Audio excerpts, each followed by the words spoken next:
స్తోత్రం స్తోత్రం స్తోత్రం. ప్రార్థన చేసుకుని ఆరాధన ప్రారంభించుకున్నాం. మమ్మల్ని మిక్కిలిగా ప్రేమించుచున్న మా పరలోక అద్వితీయ యేసు స్వామి, నీ పరిశుద్ధ దేవాలయములో నీ పరిశుద్ధ పాద సన్నిధిని చేరి ఏర్పరిచిన ఈ శుభ ప్రభు దినమందు ఆరాధించుటకు అనుగ్రహించిన గొప్ప సదవకాశాన్ని బట్టి స్తోత్రం. ఏర్పరచబడిన ఈనాటి ఈ ఆరాధన ఆది నిమిషం మొదలుకొని ఆఖరి నిమిషం వరకు నీకు మహిమార్థముగా నిన్ను ఆరాధిస్తున్న ఈ ఆరాధనలో పాలు పొందుచున్న ప్రతి బిడ్డకు, ప్రతి కుటుంబానికి దైవాశీర్వాదము నుండి గొప్పగా యేసయ్య నామాన్ని మహిమపరచునట్లుగా అట్టి కృపా అభిషేకంతో ఆరాధన జరిపించమని యేసు ప్రభు పేరిట అడిగి వేడుకొనుచున్నాము తండ్రి. ఆమేన్.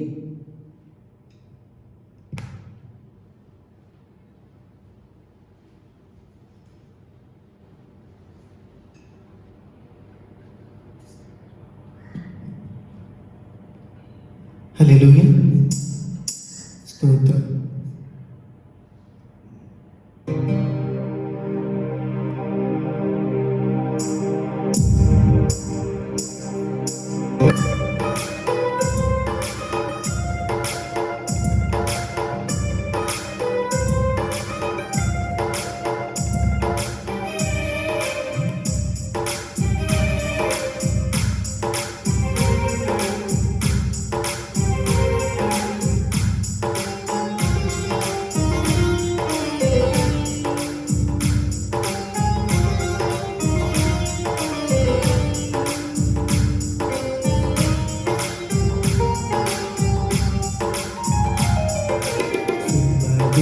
స్వరముల గానాలతో వేలాది దూతల గలములతో కొనియాడబడుచున్న నా యేసయ్యా, నీకే నా ఆరాధన.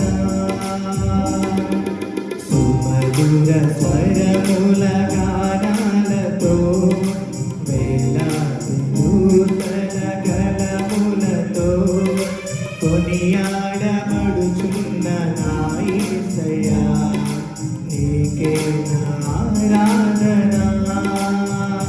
మహదానందమే నాలో పరవశమే, నిన్ను స్తుతించిన ప్రతి క్షణం.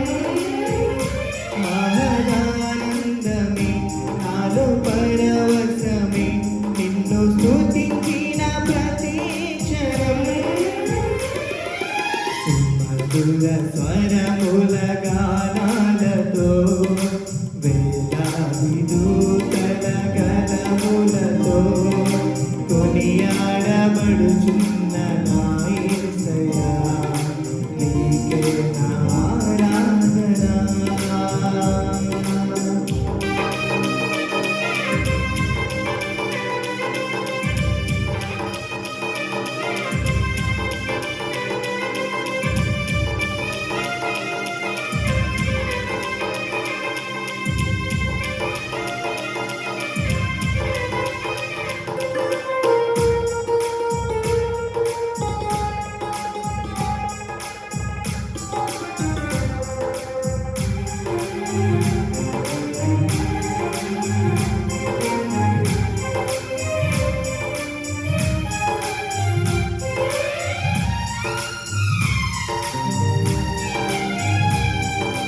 ఈడారి త్రోవలో నీ నడచిన, ఎరుగని మార్గములో నన్ను నడిపిన, నా ముందు నడచిన జయవీరుడా, నా విజయ సంకేతమా.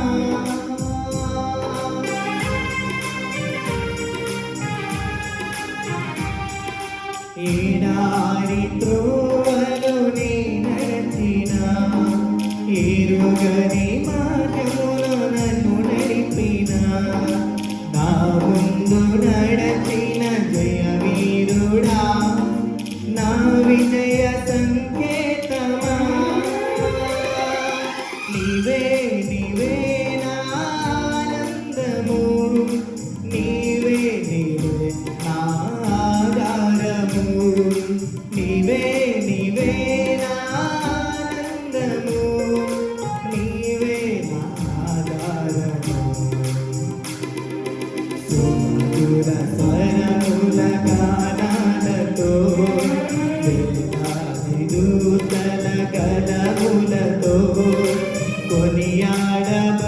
బడుచున్న నా యేసయ్యా నీకే నా ఆరాధన.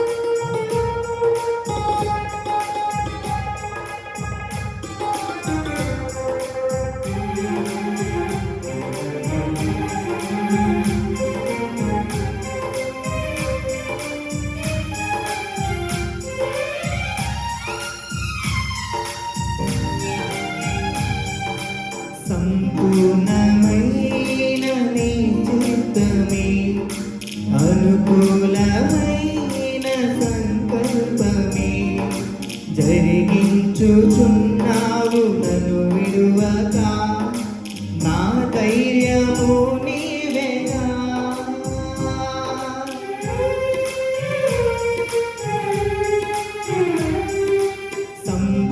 సంపూర్ణమైన నీ చిత్తమే అనుకూలమైన సంకల్పమే జరిగించుచున్నావు నన్ను విడువక నా ధైర్యము నీవేగా. నీవే నీవే నా జయ గీతము నీవే నా స్తుతి గీతము నీవే నీవే నా జయ గీతము నీవే నా స్తుతి గీతము. సుమధుర స్వరముల గానాలతో వేలాది దూతల గలములతో కొనియాడబడుచున్న నా యేసయ్యా నీకే నా ఆరాధన.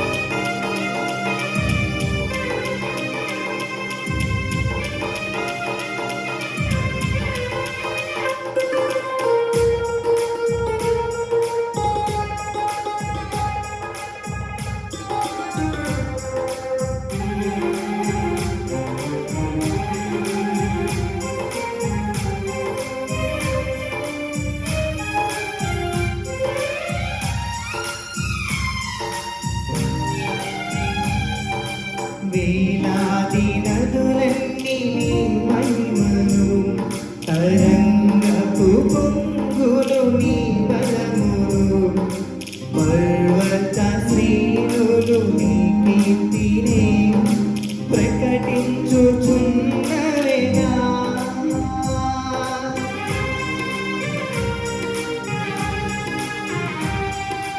వేలాది నదులన్నీ నీ మహిమను తరంగపు పొంగులు నీ బలమును పర్వత శ్రేణులు నీ కీర్తిని ప్రకటించుచున్నవేగా. నీవే నీవే నా అతిశయము నీకే నీకే నా ఆరాధన. నీవే నీవే నా అతిశయము నీకే నా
కొనియాడబడుచున్న నా యేసయ్యా నీకే నా ఆరాధన.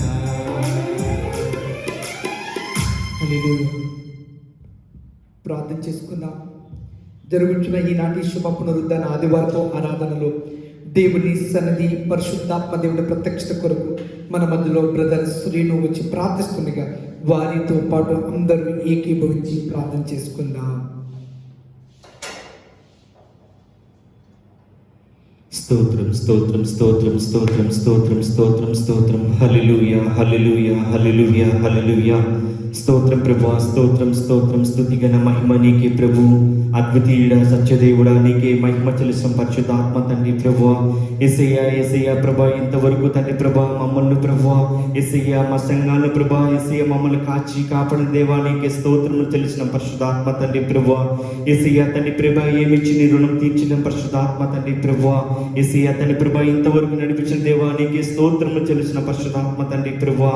ప్రభువా ఇంతవరకు తండ్రి ప్రభా నీ యొక్క రెక్కల చాటున ప్రభా మమ్మల్ని భద్రపరిచి ప్రభువా యేసయ్యా తండ్రి ప్రభా తండ్రి ప్రభా నీ యొక్క కాపుదలలో పరిశుద్ధాత్మ తండ్రి ప్రభా నడిపించిన దేవా నీకే స్తోత్రము చెల్లిసిన పరిశుద్ధాత్మ తండ్రి ప్రభా.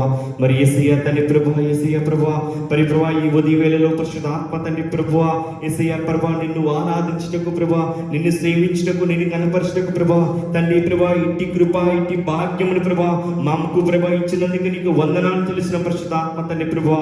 యేసయ్యా తండ్రి ప్రభా యేసయ్యా ప్రభా యేసయ్యా తండ్రి ప్రభా మా దేశములో ప్రభా యేసయ్యా మా రాష్ట్రములో మా జిల్లాలలో పరిశుద్ధాత్మ తండ్రి ప్రభా యేసయ్యా తండ్రి ప్రభా యేసయ్యా ఈ ఒక్క తండ్రి ప్రభా కరోనా వ్యాధిలో ప్రభా యేసయ్యా మేము ఎవ్వరము బయటకు రాలేనప్పటికీ పరిశుద్ధాత్మ తండ్రి ప్రభా యేసయ్యా నీవు మా మధ్యలో ఉండి ప్రభా యేసయ్యా ప్రభా నీ వాక్యాన్ని ప్రభా యేసయ్యా వినుటకు ప్రభా ఇవి ఇచ్చిన కృపను బట్టి నీకు స్తోత్రములు చెల్లిసిన పరిశుద్ధాత్మ తండ్రి ప్రభా.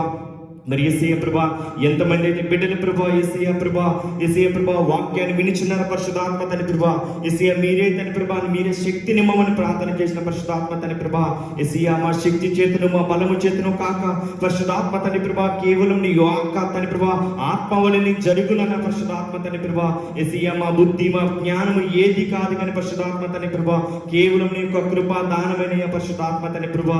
ఇంతవరకు తండ్రి ప్రభా యేసయ్య మమ్మల్ని నడిపించిన దేవా నీకే స్తోత్రం తెలిసిన పరిశుద్ధాత్మ తండ్రి ప్రభా. మరి యేసయ్యా తండ్రి ప్రభా మీరే పాటలు పాడి తండ్రి ప్రభా యేసయ్యా మై పొందడానికి నీకు వందనాలు చెల్లిసిన పరిశుద్ధాత్మ తండ్రి ప్రభా. మరి యేసయ్యా తండ్రి ప్రభా యేసయ్యా మరి 80 కీర్తనలను సన్నిధిని అనుగ్రహించండి పరిశుద్ధాత్మ తండ్రి ప్రభా.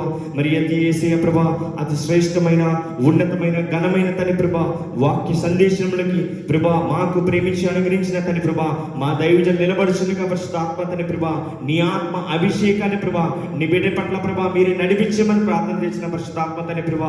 యేసయ్యా తండ్రి ప్రభా యేసయ్యా నీ బిడ్డ నిలబడుచున్న కదా ప్రభా నీ ఆత్మ అభిషేకాన్ని ప్రభా మీరే తండ్రి ప్రభా కుమ్మరించమని ప్రార్థన చేసిన పరిశుద్ధాత్మ తండ్రి ప్రభా. యేసయ్యా నీ బిడ్డను మీరే వాడుకోమని ప్రార్థన చేసిన పరిశుద్ధాత్మ తండ్రి ప్రభా. యేసయ్యా తండ్రి ప్రభా ఏమైతే తండ్రి ప్రభా వాక్యాన్ని ప్రభా సిద్ధపరిచి ఉన్నారు పరిశుద్ధాత్మ తండ్రి ప్రభా. యేసయ్యా తండ్రి ప్రభా వాక్యాన్ని ప్రభా మీరే పంచిపెట్టమని ప్రార్థన చేసిన పరిశుద్ధాత్మ తండ్రి ప్రభా. యేసయ్యా తండ్రి ప్రభా నాతో మాతో తండ్రి ప్రభా యేసయ్యా మా అందరితో తండ్రి ప్రభా మీరే మాట్లాడమని ప్రార్థన చేసిన పరిశుద్ధాత్మ తండ్రి ప్రభా. యేసయ్యా నీ వాక్యములో ప్రభా శక్తి ప్రభా యేసయ్యా బలము ఉన్నత పరిశుద్ధాత్మ తండ్రి ప్రభా. యేసయ్యా నీ వాక్యాన్ని ప్రభా విని ప్రభా యేసయ్యా నీ జీవ ఆహారాన్ని ప్రభా యేసయ్యా తండ్రి ప్రభా నీ మాటల ద్వారా తండ్రి ప్రభా మీ బలపరటకు ప్రభా యేసయ్యా నీ కృపను గురించి మనం ప్రార్థన చేసిన పరిశుద్ధాత్మ తండ్రి ప్రభా. మరి యేసయ్యా మరొకసారి ప్రభా తండ్రి ప్రభా ఈ ఆరాధన అంతే ప్రభా నీ చేతులకు అప్పచెప్తున్నాను తండ్రి ప్రభా. యేసయ్యా మీరే తండ్రి ప్రభా నీ నామానికి మహిమ కలండిగా ప్రభా మీరే వాడుకోమని ప్రార్థన చేసిన పరిశుద్ధాత్మ తండ్రి ప్రభా. మరొకసారి తండ్రి ప్రభా యేసయ్యా మరి తండ్రి ప్రభా మా దేశాన్ని మా రాష్ట్రాన్ని ప్రభా మా జిల్లాని ప్రభా మీ చేతులకు అప్పచెప్తున్నాను ప్రభా. యేసయ్యా తండ్రి ప్రభా నీకు సమస్తము సాధ్యము అసాధ్యం అంటూ ఏమీ లేదు పరిశుద్ధాత్మ తండ్రి ప్రభా. ఈ ఒక్క తండ్రి ప్రభా యేసయ్యా ప్రభా ఈ యొక్క లాక్డౌన్ లో ప్రభా యేసయ్యా నీ బిడ్డలు తండ్రి ప్రభా యేసయ్యా ఇంట్లో ఉన్నప్పటికీ పరిశుద్ధాత్మ తండ్రి ప్రభా మీరే కృపతో ప్రభా ఆదరించమని బలపరచమని ప్రార్థన చేసిన పరిశుద్ధాత్మ తండ్రి ప్రభా. మరి యేసయ్యా మరొకసారి ప్రభా మా దైవజనం చేతులకు అప్పచెప్తున్నాను తండ్రి ప్రభా మీరే తండ్రి ప్రభా అభిషేకించి వాడుకోమని ప్రార్థన చేసిన తండ్రి ప్రభా. ఈ ఆరాధన అంతయు నీ నామానికి మహిమ ఘనత ప్రభావం మీరే పొందుపరచుకోమని యేసు ప్రభు పేరిట అడిగి వేడుకుంటున్నాం తండ్రి. ఆమేన్ ఆమేన్. హల్లెలూయా. రెండు చేతుల పైకెత్తి హల్లెలూయా. దేవుని పరిశుద్ధమైన నామానికి మహిమ ఘనత ప్రభావములు కలుగును గాక. కుడి వచ్చిన మీ అందరికీ ప్రభుని యేసుక్రీస్తు నామములో శుభాభివందనములు తెలియచేయుచున్నాం. దయచేసి ఎక్కడ ఉన్నప్పటికీ మీ చేతులు ఇవ్వబడిన పరిశుద్ధ గ్రంథాన్ని తెరిచినట్లయితే పరిశుద్ధ గ్రంథంలో నుండి పాత నిబంధన గ్రంథం పేజీ నంబర్ 461, పరిశుద్ధ గ్రంథంలో నుండి పాత నిబంధన గ్రంథం పేజీ నంబర్ 461, కీర్తనలు 20వ కీర్తన. బ్రదర్ నాని వచ్చి చదువుతుండగా ఉత్తర ప్రత్యుత్తరముగా అందరం కలిసి చదువుదాం. హల్లెలూయా. హల్లెలూయా.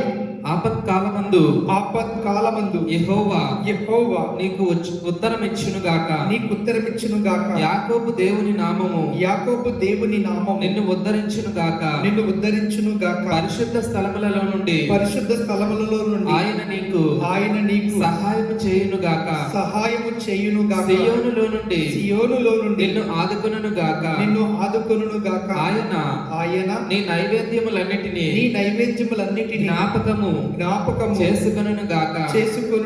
నీ దహన బలులను అంగీకరించును గాక. నీ కోరికను సిద్ధింపచేసి నీ ఆలోచన యావత్తును సఫలపరచును గాక.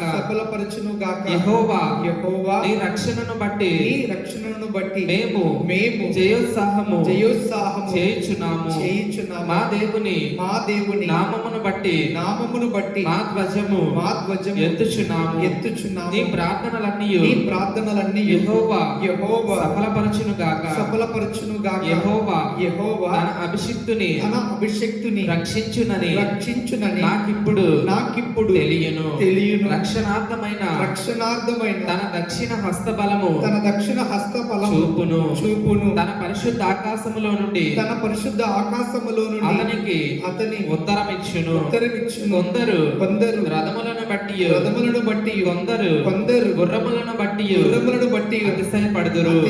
మనమైతే మన దేవుడైన యెహోవా నామమును బట్టి అతిశయపడదుము. వారు కృంగి నేల మీద పడి ఉన్నారు. మనము లేచి చక్కగా నిలుచుచున్నాము. యెహోవా రక్షించుము.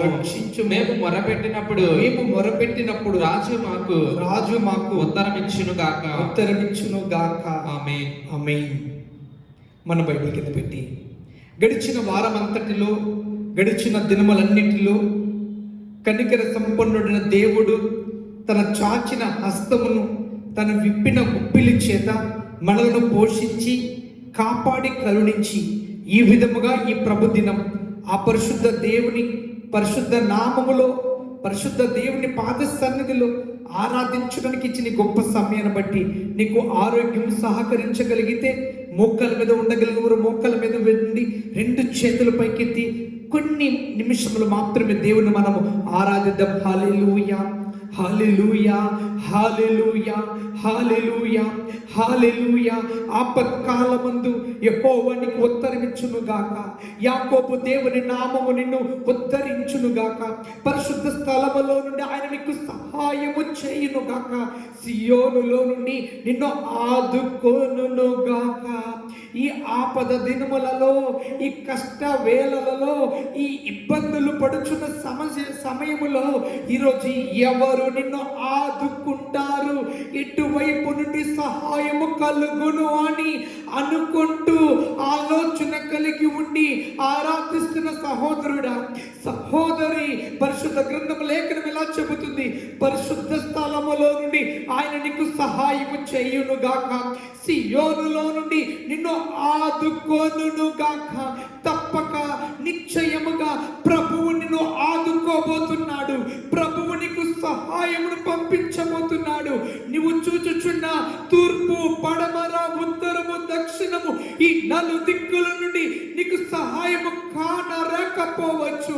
దావీదు చెబుతున్నాడు, గాఢాంధకారపు లోయలో నిన్ను సంచరించినను అనగా తన చుట్టూ ఆవరించిన గాఢాంధకారములో దావీదు కృంగిపోకుండా ధైర్యముగా ఉన్నాడు. కారణం, నాకు ఉన్నది ఈ 4 దిక్కులు మాత్రమే కాదు, నాకంటూ ఒక దిక్కున్నది. అదే పరమందున్న దేవుని వైపు. అక్కడ నుండి ప్రభువు తనని తన బిడ్డల కొరకు ఆ సహాయమును పంపుచున్నాడు, ఆదుకోబోతున్నాడని నమ్మిన ఎడల దేవుని మహిమను చూచెదవు. లేఖనము చదువుకున్న కీర్తనకారుడు ఇలా అంటున్నాడు, వారు కృంగి నేల మీద పడి ఉన్నారు, మనము లేచి చక్కగా నిలుచుచున్నాము.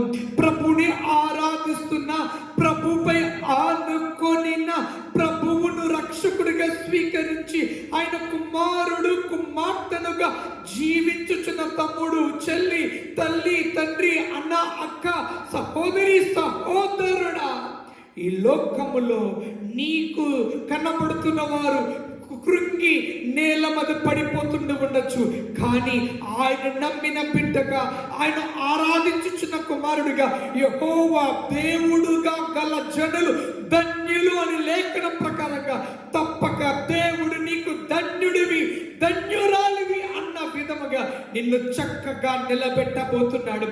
ఈ విధమైన పరిస్థితుల్లో కూడా, ఇటువంటి పరిస్థితుల్లో కూడా, ఏ సమస్యను కూడా నువ్వు పడిపోకుండా, కృంగిపోకుండా, కూలిపోకుండా నిన్ను నా ప్రభువు చక్కగా చక్కగా మునుపటి కంటే గొప్పగా, మిన్నగా, మహానందముగా, సంతోషముగా, సమాధానముగా, సంతృప్తిగా నిలబెట్టబోతున్నాడు. హల్లెలూయా. పరమందున్న నా మంచి దేవా, నీ పరిశుద్ధ దేవాలయములో ప్రభు దినముగా ఆరాధించడానికి, అయ్యా ఇప్పుడున్న ఈ పరిస్థితులు బట్టి ఎవరికి వారు వారి కుటుంబములో ఏకీభవించి ఆరాధించడానికి అనుగ్రహించిన గొప్ప శుభ సమయాన్ని బట్టి స్తోత్రం. ఏర్పరిచిన ఈ ఆరాధన, మేము చేయు మా ఈ ఆరాధన నువ్వు అంగీకరించి, నీకు అంగీకారమే నీ ఉన్నతమైన క్షేమాశీర్వాదపు చల్లులతో నన్ను, మమ్మల్ని అభిషేకించి ఆశీర్వదించమని యేసు ప్రభు పేరిట అడిగి వేడుకొనుచున్నాము తండ్రి. ఆమేన్. హల్లెలూయా.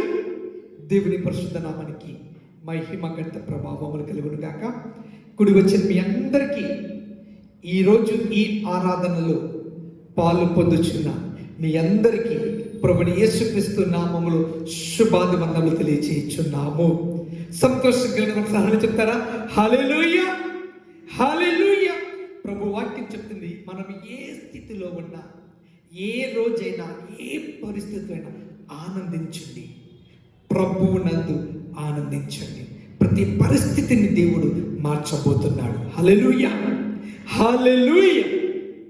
ఈ సమయం, ఈ దినం, ఈనాటి ఈ పరుపు దినం యొక్క ఆరాధన కొరకే, ధ్యానము కొరకు పరిశుద్ధ గ్రంథంలో నుండి కొరింథీయులకు రాసిన 2వ పత్రిక 10వ అధ్యాయం, కొరింథీయులకు రాసిన 2వ పత్రిక 10వ అధ్యాయం 18వ వచనం.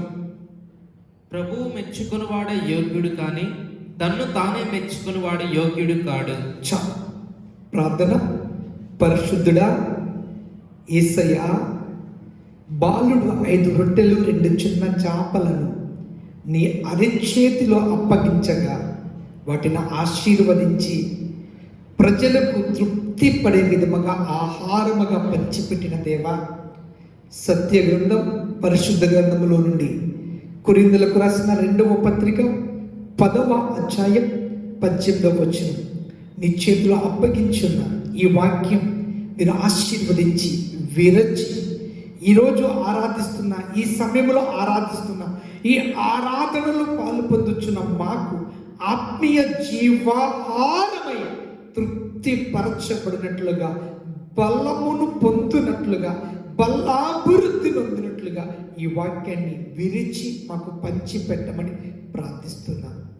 దేవా, దీనుడను నీ సేవకుడైన నన్ను నీ సిలువ చెట్టున మరుగుపరిచి నీ మాట మా నోట నుండి నీ ప్రజలకు వెల్లడై ఆశీర్వాదమగినట్లుగా దీవెనగా మార్చమని యేసు ప్రభు పేరిట అడిగి వేడుకొనుచున్నాము తండ్రి.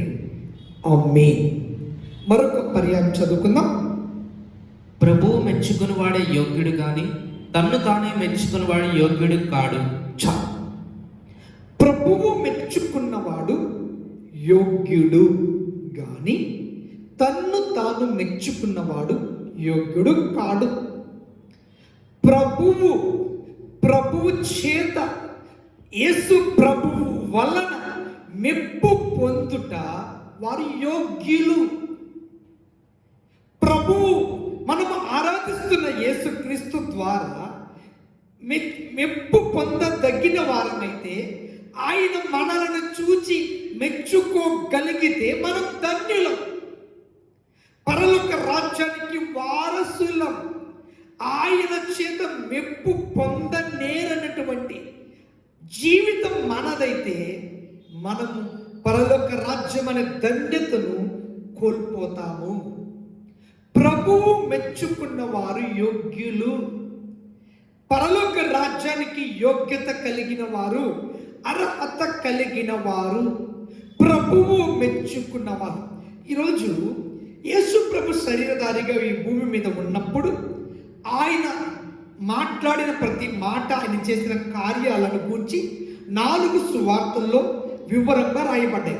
ఈరోజు నా ప్రసంగము ఈ 4 సువార్తలలో యేసు ప్రభువారు చేత మెప్పు పొందిన వారు ఏ విషయములను చూచి, ఏ కార్యములను చూసి, ఏ విధి విధానములను చూచి ప్రభువు ఎవరిని మెచ్చుకుని ఉన్నాడో అది మనం నేర్చుకోగలిగితే, అటువంటి యోగ్యులుగా అటువంటి జీవితం నాకు, నీకు, మనకి కలిగి ఉంటే మనము కూడా ప్రభు చేత మెప్పు పొందగలం.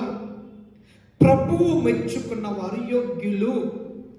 మత్తయి సువార్త 25వ అధ్యాయం 21, 23 వచ్చిన చదువుమా. అతని యజమానుడు, బలా నమ్మకమైన మంచి దాసుడా, నీవు ఈ కొంచెంలో నమ్మకంగా ఉంటివి గనుక నిన్ను అనేకమైన వాటి మీద నియమించెదను. నీ యజమానుని సంతోషంలో పాలు పొందుదువని అతనితో చెప్పెను. అతని యజమానుడు, బలా నమ్మకమైన మంచి దాసుడా, నీవు ఈ కొంచెంలో నమ్మకముగా ఉంటివి, నిన్ను అనేకమైన వాటి మీద నియమించెదను. నీ యజమానుని సంతోషంలో పాలు పొందుమని అతనితో చెప్పెను. మత్తయి సువార్త 25వ అధ్యాయంలో ఒక ఉపమానం యేసు ప్రభు చెప్పారు. ఆ ఉపమానములో ఒకరికి 5 తలంతులు, ఒకరికి 2, ఒకరికి 1 ఇవ్వబడ్డాయి. 5 పొందుకున్నవాడు 5కు 5ను సంపాదించి 10 చేసినప్పుడు ప్రభు అతను మెచ్చుకుని, బలా నమ్మకమైన మంచి దాసుడా.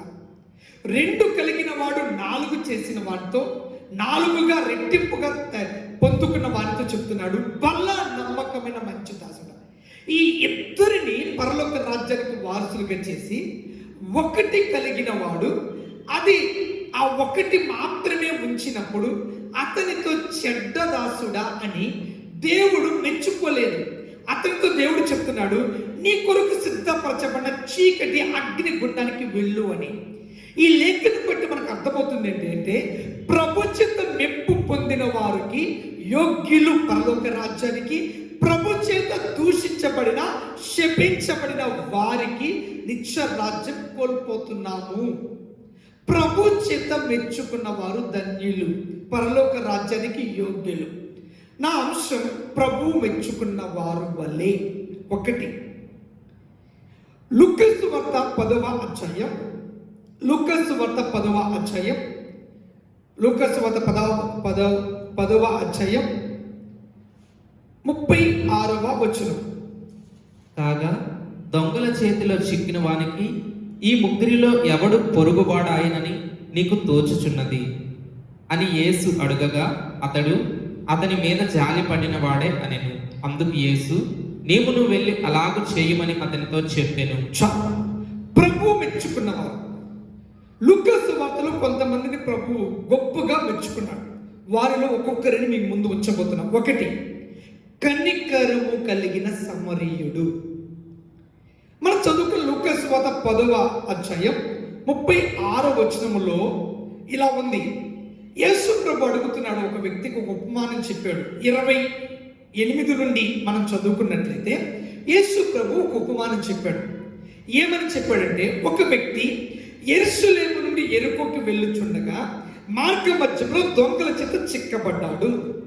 దొంగల చేత పట్టబడి, కొట్టబడి, తనకున్న సర్వాన్ని కోల్పోయి కొన ప్రాణముతో పడి ఉండగా, ఆ దొంగల చేత చిక్కబడిన వాడు సర్వాన్ని కోల్పోయి కొన ప్రాణముతో పడి ఉన్నప్పుడు, త్రోవ పక్కన పడి ఉండగా ఆ త్రోవన యాజకుడు వెళ్ళెను, చూచెను, వెళ్ళిపోయెను. రెండోవాడు లేవీయుడు వెళ్ళెను, చూచెను, వెళ్ళిపోయెను. మూడవ వ్యక్తి సమరయుడు కూడా అదే త్రోవను వెళ్ళుచున్నాడు. కొన్న ప్రాణముతో పడిపోయిన ఆ వ్యక్తిని చూచి అతని దగ్గరికి వెళ్ళి అతని మీద జాలిపడి అతనికి చెయ్యవలసిన మంచి కార్యాలన్నీ చేసి అతన్ని బాగుపరిచెను. అప్పుడు యేసు ప్రభు అడుగుతున్నాడు, ఈ ముగ్గురులో ఎవరు నీ పొరుగువాడు? అప్పుడు రెండో వ్యక్తి చెప్తున్నాడు, ఎవరైతే కొన ప్రాణంతో ఉన్న వ్యక్తిని చూచి జాలి పడ్డాడో, కనికర పడ్డాడో, చెయ్యగలిగినంత మట్టుకు సహాయం చేశాడో అతడే పొరుగువాడు.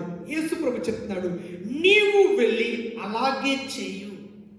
నాకు కావాలి అలాంటి ప్రవక్తన కలిగిన వారు. మొదట యాజకుడు చూచినట్టుగా కాదు, లేవిడు చూచినట్టుగా కాదు, మూడవాడు సమరయుడు ఎలా అయితే కష్టములో, నష్టములో, బాధలో, ఇబ్బందిలో, ఇరుకులో పడిపోయి నలిగిపోయి సహాయం కొరకు ఎదురు చూచుచున్నారో అటువంటి వారి వైపు కనికరమును, జాలిని కలిగిన సమరయుడు వంటి వారు నాకు కావాలి. యేసు ప్రభు చెప్తున్నాడు, ఆ సమరయుడిని మెచ్చుకుంటున్నాడు. మత్తయి తీయద్దు కానీ మత్తయి సువార్త 5వ అధ్యాయం 7వ వచనం ఇలా ఉంది. మత్తయి సువార్త 5వ అధ్యాయం 7వ వచనం, కనికరము గలవారు ధన్యులు, వారు కనికరము పొందుదురు. దేవుని కనికరం నీకు నాకు కావాలంటే మనకు ముందుగా ఉండాలి. మనము ఇతరుల పట్ల కనికరము చూపే మనసు. కనికరము గలవారు ధన్యులు, వారు కనికరము పొందుదురు. ఈరోజు యేసయ్య అడుగుతున్నాడు, యేసు చేత మెప్పు పొందగలిగి కనికరము గల మనసు, జాలి గల హృదయం నాకు నీకు మనకు ఉన్నదా?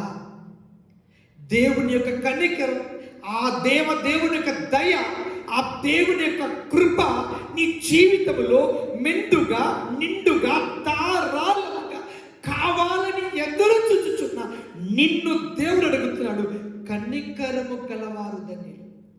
మనుషుల పట్ల, ఇతరుల పట్ల నీవు చూపించవలసిన కనికరం, జాలి, అవసరములో ఉన్న వారికి చెయ్యగలిగినంత మట్టుకు నువ్వు సహాయపడగలిగిన తత్వం, గుణం దేవుడు నీ నుండి కోరుతున్నాడు.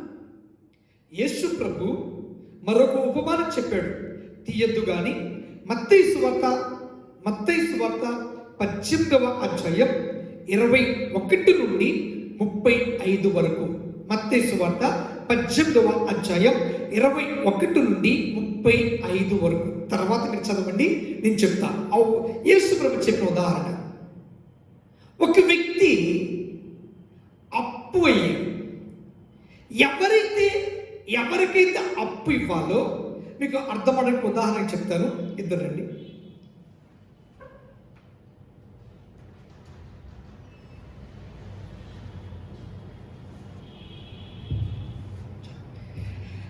బ్రదర్ పేరు నాని, నా పేరు సతీష్, తమ్ముడి పేరు అరుణ్. ఇప్పుడు నానికి నేను అప్పున్నా. ఎంత అంటే అక్కడ చెప్పబడుతుంది ఈ చదివిన లేఖ భాగంలో 3600 తలాంతులు. చూద్దాం, మత్తయి సువార్త 18వ అధ్యాయం,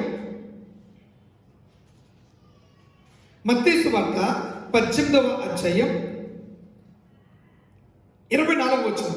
అతను లెక్క చూచుకొనక మొదలు పెట్టినప్పుడు అతనికి 10,000 తలాంతులు అచ్చి ఉండెను. కింద ఫుట్ నోట్లో ఉంది, ఒక తలాంతు 3,600 రూపాయలు. రెండో వ్యక్తి కూడా అప్పున్నాడు, 100 దేనారములు అప్పున్నాడు. సరే, ప్లీజ్ నాకు చూడ అర్థమైపోతుంది. ఇప్పుడు మొదటి వ్యక్తి నేను, రెండో వ్యక్తి అరుణ్. మొదటి వ్యక్తి అనబడే నేను నానికి 1000 తలాంతులు అప్పున్నాడు. నాకు అరుణ్ అనే వ్యక్తి 100 దేనారములు అప్పున్నాడు. మన భాషలో తలాంతులు దేనారాలని రూపాయల్లోకి మార్చి చెప్తాను. నానికి నేను 3,60,00,000 రూపాయలు అప్పున్నా. అక్కడ ఒక తలాంతు అంటే 3,600 రూపాయలు. 1000 తలాంతులు అంటే 3,60,00,000 రూపాయలు నానికి నేను అప్పున్నా. నాకు అరును 100 దేనారములు అంటే 50 రూపాయలు. ఒక దేనారము అంటే ₹1 అని అర్థం. ఇక్కడ నాకు అరును 50 రూపాయలు అప్పున్నాడు. నేను నానికి 3,60,00,000 రూపాయలు అప్పున్నా. మొదట నాని నన్ను పిలిచి అడిగాడు, మీరు నాకు అప్పు ఇవ్వాలి కదా, ఎప్పుడు అప్పు తీరుస్తారు, ఇలా అయితే ఎట్లా, మీరు తీర్చవలసిందే అని గట్టిగా అడిగాడు. అప్పుడు నేను వెంటనే ప్రాధేయపడి, అయ్యా నేను తీర్చాలని ఉంది, తప్పక తీరుస్తాను, కానీ నా దగ్గర అవకాశం లేదు అని ప్రాధేయపడ్డాడు.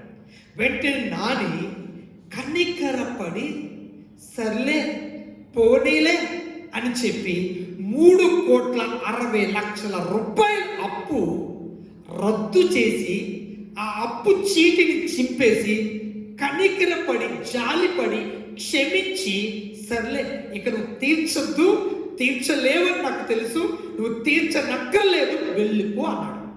అప్పుడు నాకు చాలా ఆనందమైంది. 3,60,00,000 రూపాయల అప్పు, ఈ జన్మలో తీర్చలేని అప్పును నాని క్షమించాడు, కనికరపడ్డాడు. ఆనందంతో బయటకు వస్తున్న నాకు అరుణ్ ఎదురయ్యాడు. అరుణ్ అనబడే వ్యక్తి నాకు సతీష్ అనబడి నాకు 50 రూపాయలు అప్పున్నాడు. నేను వెంటనే అరుణ్ని చొక్కా పట్టుకొని ఎంతకాలం తప్పించుకొని తిరుగుతాం, ఇంకెంతకాలం క్షమించాలి, ఇస్తావా చస్తావా అని చెప్పి గట్టిగా పట్టుకున్నాను. ఇది నాని చూశాడు. అరే సతీష్, నేను నీకు 3,60,00,000 రూపాయలు నీపై కనికర పడితే నువ్వు కేవలం 50 రూపాయల పట్ల కనికరం లేని కఠినమైన మనసుతో ప్రవర్తిస్తున్నావా అని చెప్పి వెంటనే నాని నన్ను పిలిచి శిక్షించాడు. కూర్చోండి, లేఖనం ఇలా చెప్పండి, దీన్ని జాగ్రత్తగించండి. ఈ ఉపమానం యేసు ప్రభు చెప్పారు, కనికరం గలవారు ధన్యులు, వారు కనికరింపబడతారు. ఇప్పుడు నాని అనబడే యేసు ప్రభు, నాని అనుకుందాం, నాని అనే వ్యక్తి లేకపోతే యేసు ప్రభు వారు మన ప్రతి విధమైన తప్పిదాలను పొరపాటులను క్షమిస్తూ కనికరపడుతూ జాలి చూపుతూ క్షమిస్తూ ఉంటే మనం ఇతరుల తప్పిదాలను ఇతరుల పొరపాట్లను క్షమిస్తున్నామా, కనికరపడుతున్నామా, కఠినంగా ఎన్నిసార్లు క్షమించాలి, ఎంతకాలం క్షమించాలి, ఇక నా వల్ల కాదు అంటున్నామా? జాగ్రత్త ఆగించండి. మనం ఇతరుల పట్ల ఉన్నాం. ఈరోజు ఈ ప్రసంగం నీవు యేసు ప్రభు వ్యక్తి నేను క్షమించాలి, ఆయన ప్రభు ఈ ఒక్క పొరపాటు అయిపోయింది, కనికరం చూపించు, నన్ను కరుణించు, నా పట్ల దయ చూపించు అని ప్రాధేయపడుతున్నా. కానీ అదే విషయంలో నీ ఎదుట, అది నీ భర్త కానీ, నీ భార్య కానీ, నీ బిడ్డలు కానీ, నీ పొరుగువారు కానీ, నీ అన్నదమ్ములు కానీ తప్పు చేస్తే వారిని క్షమిస్తున్నావా, వారి పట్ల కనికరముతో ఉంటున్నావా, కఠినంగా ఉంటున్నావా? మనం 3,60,00,000 క్షమించినట్లుగా యేసు ప్రభు మనల్ని ఎన్నిసార్లు కనికరం చూపిస్తున్నాడు. కానీ మనం ఇతర పట్ల కఠినంగా ఉంటున్నామా, కనికరంగా ఉంటున్నామా? గమనించండి, కనికరమ గల సమరీని యేసు ప్రభు మెచ్చుకుంటున్నాడు. యేసు ప్రభు మళ్ళా ఇంకోదాన్ని చెప్పాడు. మత్తయి సువార్త 25వ అధ్యాయంలో 31 నుండి 46 దాకా మీరు తర్వాత చదివితే యేసు ప్రభు చెప్తాడు, అక్కడ జనులను గొర్రెలు మేకలుగా విడదీసి గొర్రెలు అనబడుతున్న ప్రజలతో యేసు ప్రభు ఏమంటే, నా తండ్రి చేత ఆశీర్వదించబడిన వారులారా, మీ కొరకు సిద్ధం చేయబడిన పరలోక రాజ్యంలో ప్రవేశించండి. ఎడమ వైపున ఉన్న మేకలుగా పిలువబడుతున్న ప్రజలతో చెప్తాడు, నా తండ్రి చేత శపించబడిన వారులారా మీ కొరకు మీ తండ్రి అయిన అపవాది కొరకు సిద్ధం చేయబడిన అగ్ని గుండానికి వెళ్ళండి. అగ్ని గుండములో వెల్లుడి అని ప్రభు చెప్తే ఆ వెళ్ళవలసిన వారు ప్రభుని అడుగుతారు, అయ్యో ప్రభువా, మేము ఏమి చేసినందుకు మమ్మలను అగ్ని గుండానికి నిత్య నరకానికి పంపుతున్నావు? అప్పుడు యేసు ప్రభు ఏం చెప్పాడు తెలుసా? మీకు కనికరం లేదు. కష్టములో, బాధలో, ఇబ్బందులలో, ఆకలి దప్పికతో, వస్త్రహీనతతో, ఆవేదనతో, కలవరముతో, ఇబ్బందుల్లో ఉన్న ప్రజలు చూసి ఎవరు ఏమైపోతే నాకేంటి, నేను బాగున్నాను కదా అని ఇతరుల పట్ల జాలి కనికరం లేకుండా కనికరం చూపించవలసిన నీవు కఠిన హృదయుడిగా ఉన్నావు కనుక కఠినుడు నాకు అవసరం లేదని ప్రభు నిత్య నరకానికి పంపించాడు. ఈరోజు ఈ పరిస్థితుల్లో, ఈ రోజుల్లో కలిగి ఉన్న నీవు, దేవుని చేత దీవించబడిన నీవు తప్పక చేతనైనంత మట్టుకు ఆపదలలో, ఇబ్బందులలో, అవసరములో ఉన్న వారిని చూచి నువ్వు ఏ పాపం చేసావో అందుకే దేవుడిని దీవించలేదు అని వారిని మన భాషలో చెప్పాలంటే దెప్పే వారిగా కాకుండా చేతనైనంత మట్టుకు శక్యమైతే చెయ్యగలిగితే ఇవ్వగలిగినంత వరకు ఇతరులకు ఆపదలో ఆదుకునే మనసు, వారిని చూచి జాలిపడే మనసు, వారి పట్ల దాతృత్వం కలిగిన మనసుతో దేవుడు నిన్ను నన్ను మన వైపు తేరి చూస్తున్నాడు. లేఖనం ఇలా చెప్తుంది. ఎబ్రీ పత్రిక 13వ అధ్యాయం 16వ వచనం, ఉపకారము చేయ మరిచిపోకుడి, ఇది దేవునికి ఇష్టమైనది. ఉపకారం, అవకాశం ఉంటే ఇతరులకు ఉపకారం చేయండి. ఇతరుల పరిస్థితులు చూచి వారి జాలి పడండి. కనికరాన్ని కలిగి నువ్వు చెయ్యగలిగిన వరకు సహాయం చెయ్యండి. వారిని ప్రభువు మెచ్చుకుంటాడు. నాకెందుకులే, నాకేం పర్వాలేదులే, నేను నా కుటుంబం, నేను నా పిల్లలు బాగున్నాం, అంతే చాలులే, మేము బాగుంటే చాలులే అనే మనసు కాకుండా అక్కడ దొంగల చేత చిక్కబడిన ఒక వ్యక్తి కొన్న ప్రాణులతో ఉండగా అతన్ని చూచి ఏ సమరయుడైతే చాలిపడి అతనికి సహాయం చేశాడో అతనిని ప్రభు మెచ్చుకున్నట్లుగా ఈ రోజుల్లో, ఈ పరిస్థితుల్లో ప్రభు నీ వైపు, నా వైపు చూస్తున్నాడు. మన చుట్టూ ఉన్న ప్రజలు ఎన్నో కష్టాల్లో, ఇబ్బందుల్లో, అవసరాల్లో, లేమిలో, వేదనలో, ఆవేదనలో ఉన్నారు. వారిని చూచి చూడనట్టు, నాకెందుకు అన్నట్టుగా కాకుండా దేవుడు నీకు కలిగించినాడు. ఒక ఆయన అన్నాడు, ప్రభు నాకు ఈ నెల నుంచి కష్టంలో జీతం రాలేదండి, ఈ నెల వ్యాపారం తీయలేదండి, మాకేం లాభం రాదు. ఈ నెల రాకపోవచ్చు, గతములో దేవుడు నిన్ను గొప్పగా దీవించాడు. 5 రొట్టెలు 2 చిన్న చేపలు దీవించిన దేవుడు గత కాలంలో, ఆదిలో నీవు జీవితం, ఇప్పుడు నీ ఉన్న స్థితిని ఒక్కసారి జ్ఞాపకం తెచ్చుకో. దేవుని మహా ప్రేమ, ఆ దేవుని మహా కృప నీ పట్ల ఎంత గొప్పగా ఉండి ఇంతగా దీవించబడ్డావు. ఒక మాట చెప్పనా, నువ్వు వ్యాపారవేత్తవా? నీ దగ్గర అనేకులు పని చేస్తున్నారా? ఈ లాక్డౌన్ పరిస్థితిలో గత నెల అంతా నీ దగ్గర పనిచేసిన ఉద్యోగస్తులకు ఏ పని నీ దగ్గర లేకపోవచ్చు. వారిని షాపుకి వచ్చి, నీ కంపెనీకి వచ్చి, నీ ఇంటికి వచ్చి పని చేస్తూ ఉండకపోవచ్చు. కానీ గత కాలం అంతా దేవుడిని దీవించున్నాడు కనుక ఒక క్రైస్తవుడిగా ఈ నెలలో నువ్వు గుప్పిలి విప్పు, వారిని ఆదుకో, వారికి అవసరంలో తోడుండు. ఈ నెలలో నీకు లాభం లేకపోవచ్చు, కానీ గతంలో దేవుడు గొప్పగా దీవించాడు, సమృద్ధినిచ్చాడు. ఆయన దయ పొందుకున్న నీవు ఈ సమయం కొరకేనేమో, ఈ సమయము కొరకేనేమో. బైబిల్లో ఎస్తేరుతో మొర్దెకై మాట అంటాడు, ఎస్తేరు, నీవు రాజు దగ్గరికి వెళ్ళవలసిన సమయముది.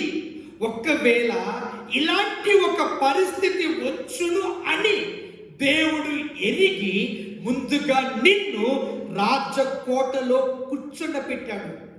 ఈ సమయం కొరకు నీకు ఆ స్థానం ఇచ్చాడేమో జ్ఞాపకం తెచ్చుకో.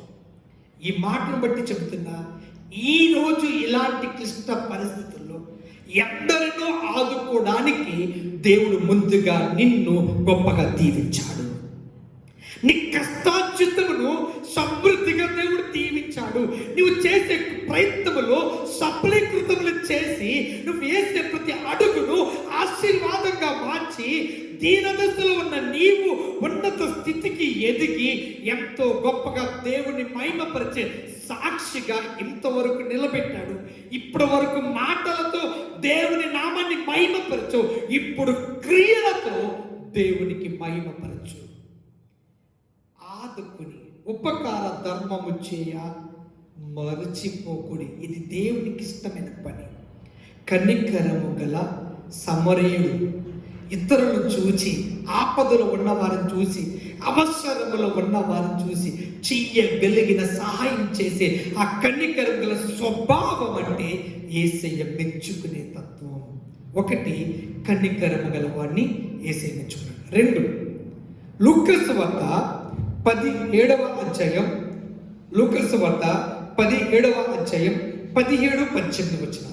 అందుకు యేసు, 10 మంది శుద్ధులైరి కారా, ఆ తొమ్మండుగురు ఎక్కడా? ఈ అన్యుడు తప్ప దేవుని మహిమపరచుటకు తిరిగి వచ్చిన వాడెవడును అగుపడలేదా అని చెప్పింది. చాలు. రెండు, కృతజ్ఞత కలిగిన సమరయుడు. కృతజ్ఞత కలిగిన వారిని ప్రభు మెచ్చుకుంటాడు. యేసు ప్రభు దగ్గరికి 10 మంది సహాయం కొరకు వచ్చారు. 10 మంది పట్ల బైబిల్ చెప్తుంది, ఎవరు ఎటువంటి పరిస్థితిలో ఉన్నవారు, ఏ కులమని, ఏ మతమని, ఏ జాతని, ఏ భాషని, ఏ ప్రాంతమని భేదము చూపేవాడు కాదు నా దేవుడు. ఆయనను శరణొచ్చిన వారు ఎవరినైనా ఆదుకునే చేయి నా దేవుని హస్తం. లేఖనం చెప్తుంది, నా యొద్దకు వచ్చు వారిని ఎంత మాత్రము త్రోసివేయను. ఈరోజు ఈ మాట వింటున్న తమ్ముడు, చెల్లి, తల్లి, తండ్రి, నువ్వు ఎవరైనా యేసయ్య అని శరణొచ్చిన వారిని ఎవరిని కూడా యేసయ్య త్రోసివేయడు. మనం చదువుకున్న భాగంలో లూకాసు వార్త 17వ అధ్యాయంలో 11-19 దాకా చదువుకుంటే 10 మంది కుష్టి రోగులు వారు బాగుపడాలని, స్వస్థత పొందాలని, అందరి వలె సకల ప్రజల వలె కుటుంబములో సంతోషంగా ఉండాలని యేసయ్యను శరణొచ్చారు. యేసయ్య పాదాల దగ్గరికి వచ్చి, మమ్మల్ని కరుణించవా, మమ్మల్ని స్వస్థపరచవా, బాగుపరచవా అని అడిగారు. యేసు ప్రభు తన దగ్గరకు వచ్చిన 10 మందితో ఏం చెప్పారంటే, మీరు వెళ్ళుడి, మీరు బాగుపడతారని చెప్పాడు. 10 మంది వెళ్తూ ఉన్నారు. యేసు ప్రభు చెప్పినట్లుగా వారు వెళుతూ ఉండగా మార్గ మధ్యలో 10 మంది బాగుపడ్డారు. 10 మందిలో 9 మంది తిరిగి యేసు దగ్గర రాలా. ఒక్కడు పరిగెత్తుకుంటూ యేసు ప్రభు దగ్గరికి, ఆ వాక్యం చెప్తుంది 15వ వచనం, వారిలో ఒకడు తనకు స్వస్థత కలుగుట చూచి గొప్ప శబ్దంతో దేవుణ్ణి మహిమపరచుచు తిరిగి వచ్చి ఆయనకు కృతజ్ఞతాస్తుతులు చెల్లించుచు. ఈరోజు అవసరం కొరకు ప్రభు దగ్గరికి వస్తున్నారు, కానీ అవసరం తీరిన తర్వాత కృతజ్ఞత లేని వారమైపోతున్నాం. యేసు ప్రభు కావాలి, కృతజ్ఞత కలిగిన వారు. ఇక్కడ ఈ సమరయుడు కృతజ్ఞత కలిగి తిరిగి యేసు ప్రభు చెంతకు వచ్చి ఆయన మహిమ పరుస్తున్నాడు. ఈరోజు ఈ మాట వింటున్న నీవు కృతజ్ఞతలు కలిగి ఉన్నావా? కృతజ్ఞత కలిగి చూపిస్తున్నావా? కృతజ్ఞత లేని వారు ప్రభు మెచ్చుకొనడు. 3, లూకాసు వార్త 18వ అధ్యాయం, లూకాసు వార్త 18వ అధ్యాయం 8వ వచనం.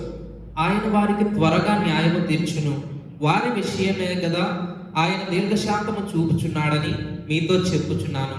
అయినను మనుష్య కుమారుడు వచ్చినప్పుడు ఆయన భూమి మీద విశ్వాసము కనుగొనునా.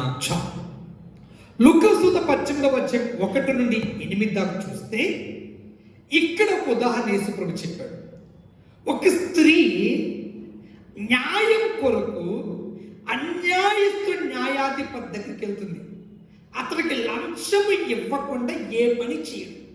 అలాంటి ఒక పరిస్థితిలో కూడా మాటికి వెళ్ళి ఆ అన్యాయస్తుడిని విసుగు పుట్టించి రూపాయి లంచం ఇవ్వకపోయినా ఆ స్త్రీకి అతడు చివరికి న్యాయం చేశాడు అని ఉదాహరణ చెప్పాడు.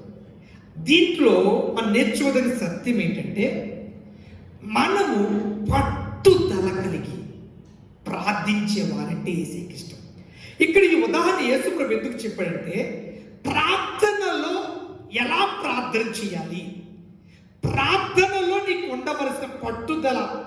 ఒక అన్యాయస్తుడి న్యాయాధిపతి దగ్గర ఒక స్త్రీ న్యాయం జరిగే వరకు విసిగి పోకుండా ఎలా పట్టు వదలకుండా పట్టుదలగా ప్రార్థించిందో, అలాంటి పట్టుదల కలిగి ప్రార్థన పరులంటే యేసయ్యకి ఇష్టం. యేసయ్య ఆమెను మెచ్చుకుంటున్నాడు. అలాంటి వారి కొరకు ఆయన భూమి మీద చూస్తున్నాడు. పట్టుదల కలిగిన స్త్రీలంటే, లేక పట్టుదల కలిగిన ప్రార్థన పరులంటే యేసయ్యకి ఇష్టం. చాలా వరకు ప్రార్థన చేస్తాం, ఇది దేవుని చిత్తం కాదు వదిలేస్తాం. దేవుడు అడిగినది న్యాయమైనదైతే అది అన్యాయమైన త్రోవలోది కాకుండా న్యాయమైనది నువ్వు దేవుణ్ణి అడిగితే, నువ్వు అడిగిచున్న దాన్ని పట్టుదలగా అడిగి చూడు, తప్పక పొందుకుంటావు. అన్యాయమైనది అడిగితే దేవుడు ఇవ్వడు. ఒక ఉదాహరణ చెప్తా. నా జీవితంలో జరిగిన ఒక ఉదాహరణ. ఒక సహోదరి నా దగ్గరికి వచ్చి, అన్నయ్య మా ఆయన రావాలని ప్రార్థన చేయవా అనేది. నేను మీ ఆయన కోసం ప్రార్థన చేస్తాను. అలా ఎప్పుడు వచ్చాడమ్మా ఆయన అంటే, ఆయన రాలేదు అన్నయ్య అనేది. మళ్ళా ప్రార్థన చేస్తున్నాను. కొన్ని నెలలు ప్రార్థన చేశాను. చేసిన తర్వాత అన్నయ్య ఆయన రాలేదు అంటుంది. నాకు కూడా ఏంటి ప్రభువా, పట్టుదల ప్రార్థన అన్నామని ఇన్ని నెలల నుంచి ప్రార్థిస్తున్నాం, ఆమె ఎదురు చూస్తున్న ఆయన రావాలని కోరుకుంటుంది, ఇంత ప్రార్థిస్తున్నా ఆయన రావడం లేదేంటి ప్రభా అని ఇంకా ప్రార్థించడం మొదలుపెట్టాను. ఒకసారి చెప్పాను, అమ్మ వచ్చే నెలలో నేను ఉపవాసం ఉంటున్నా, ఆ ఉపవాసంలో నీ అంశాన్ని ప్రత్యేకంగా పెట్టి దేవుడి దగ్గర అడుగుతానమ్మా, దిగులు పడదు. ఉపవాసం అయిపోయింది, అడుగు చిల్లొచ్చింది, ఆయన రాలేదని అంది. నేను అడిగాను ఆమెతో, అమ్మా ఇంత ప్రార్థించినా ఆయన రావట్లేదు కదా, ఒక్కసారి ఆయన ఎక్కడున్నాడో చెప్పు, నేను ఒకసారి వెళ్ళి మాట్లాడతాను అన్నా. అప్పుడు ఆయన చెప్పింది, ఆయన వాళ్ళ ఆవిడ దగ్గర ఉన్నాడు అన్నయ్య అంది. నాకు ఒక్కసారి గుండెలో రాయబడిపోయింది. ఏమన్నావు అన్నా, ఆయన వాళ్ళ ఆవిడ దగ్గర ఉన్నాడు. మరి నువ్వెవరు అంటే, నేను ఆయన ఆవిడ్ని కాదన్నయ్య, ఆయన నాకు కావాలనుకుంటున్నా. ఎంత దుర్మార్గం! ఈ స్త్రీ కొన్ని నెలల నుండి వక్ర మార్గములో దుష్టత్వముతో దుర్మార్గపు మనసుతో అది నాకు చెప్పకుండా నాతో ప్రార్థన చేయించింది. కానీ తెలియక చేశాం. అన్యాయమైన ప్రార్థనకు దేవుడు జవాబు ఇవ్వడు. కానీ నీ ప్రార్థనలో న్యాయం ఉంటే, నువ్వు అడిగే ప్రార్థన దేవునికి అంగీకారమైనది, అది న్యాయమైనదైతే పట్టుదల కలిగి ప్రార్థన చేయి, తప్పక నువ్వు చూడగలవు. అసాధ్యమైనట్టు దేవునికి ఏది లేదు.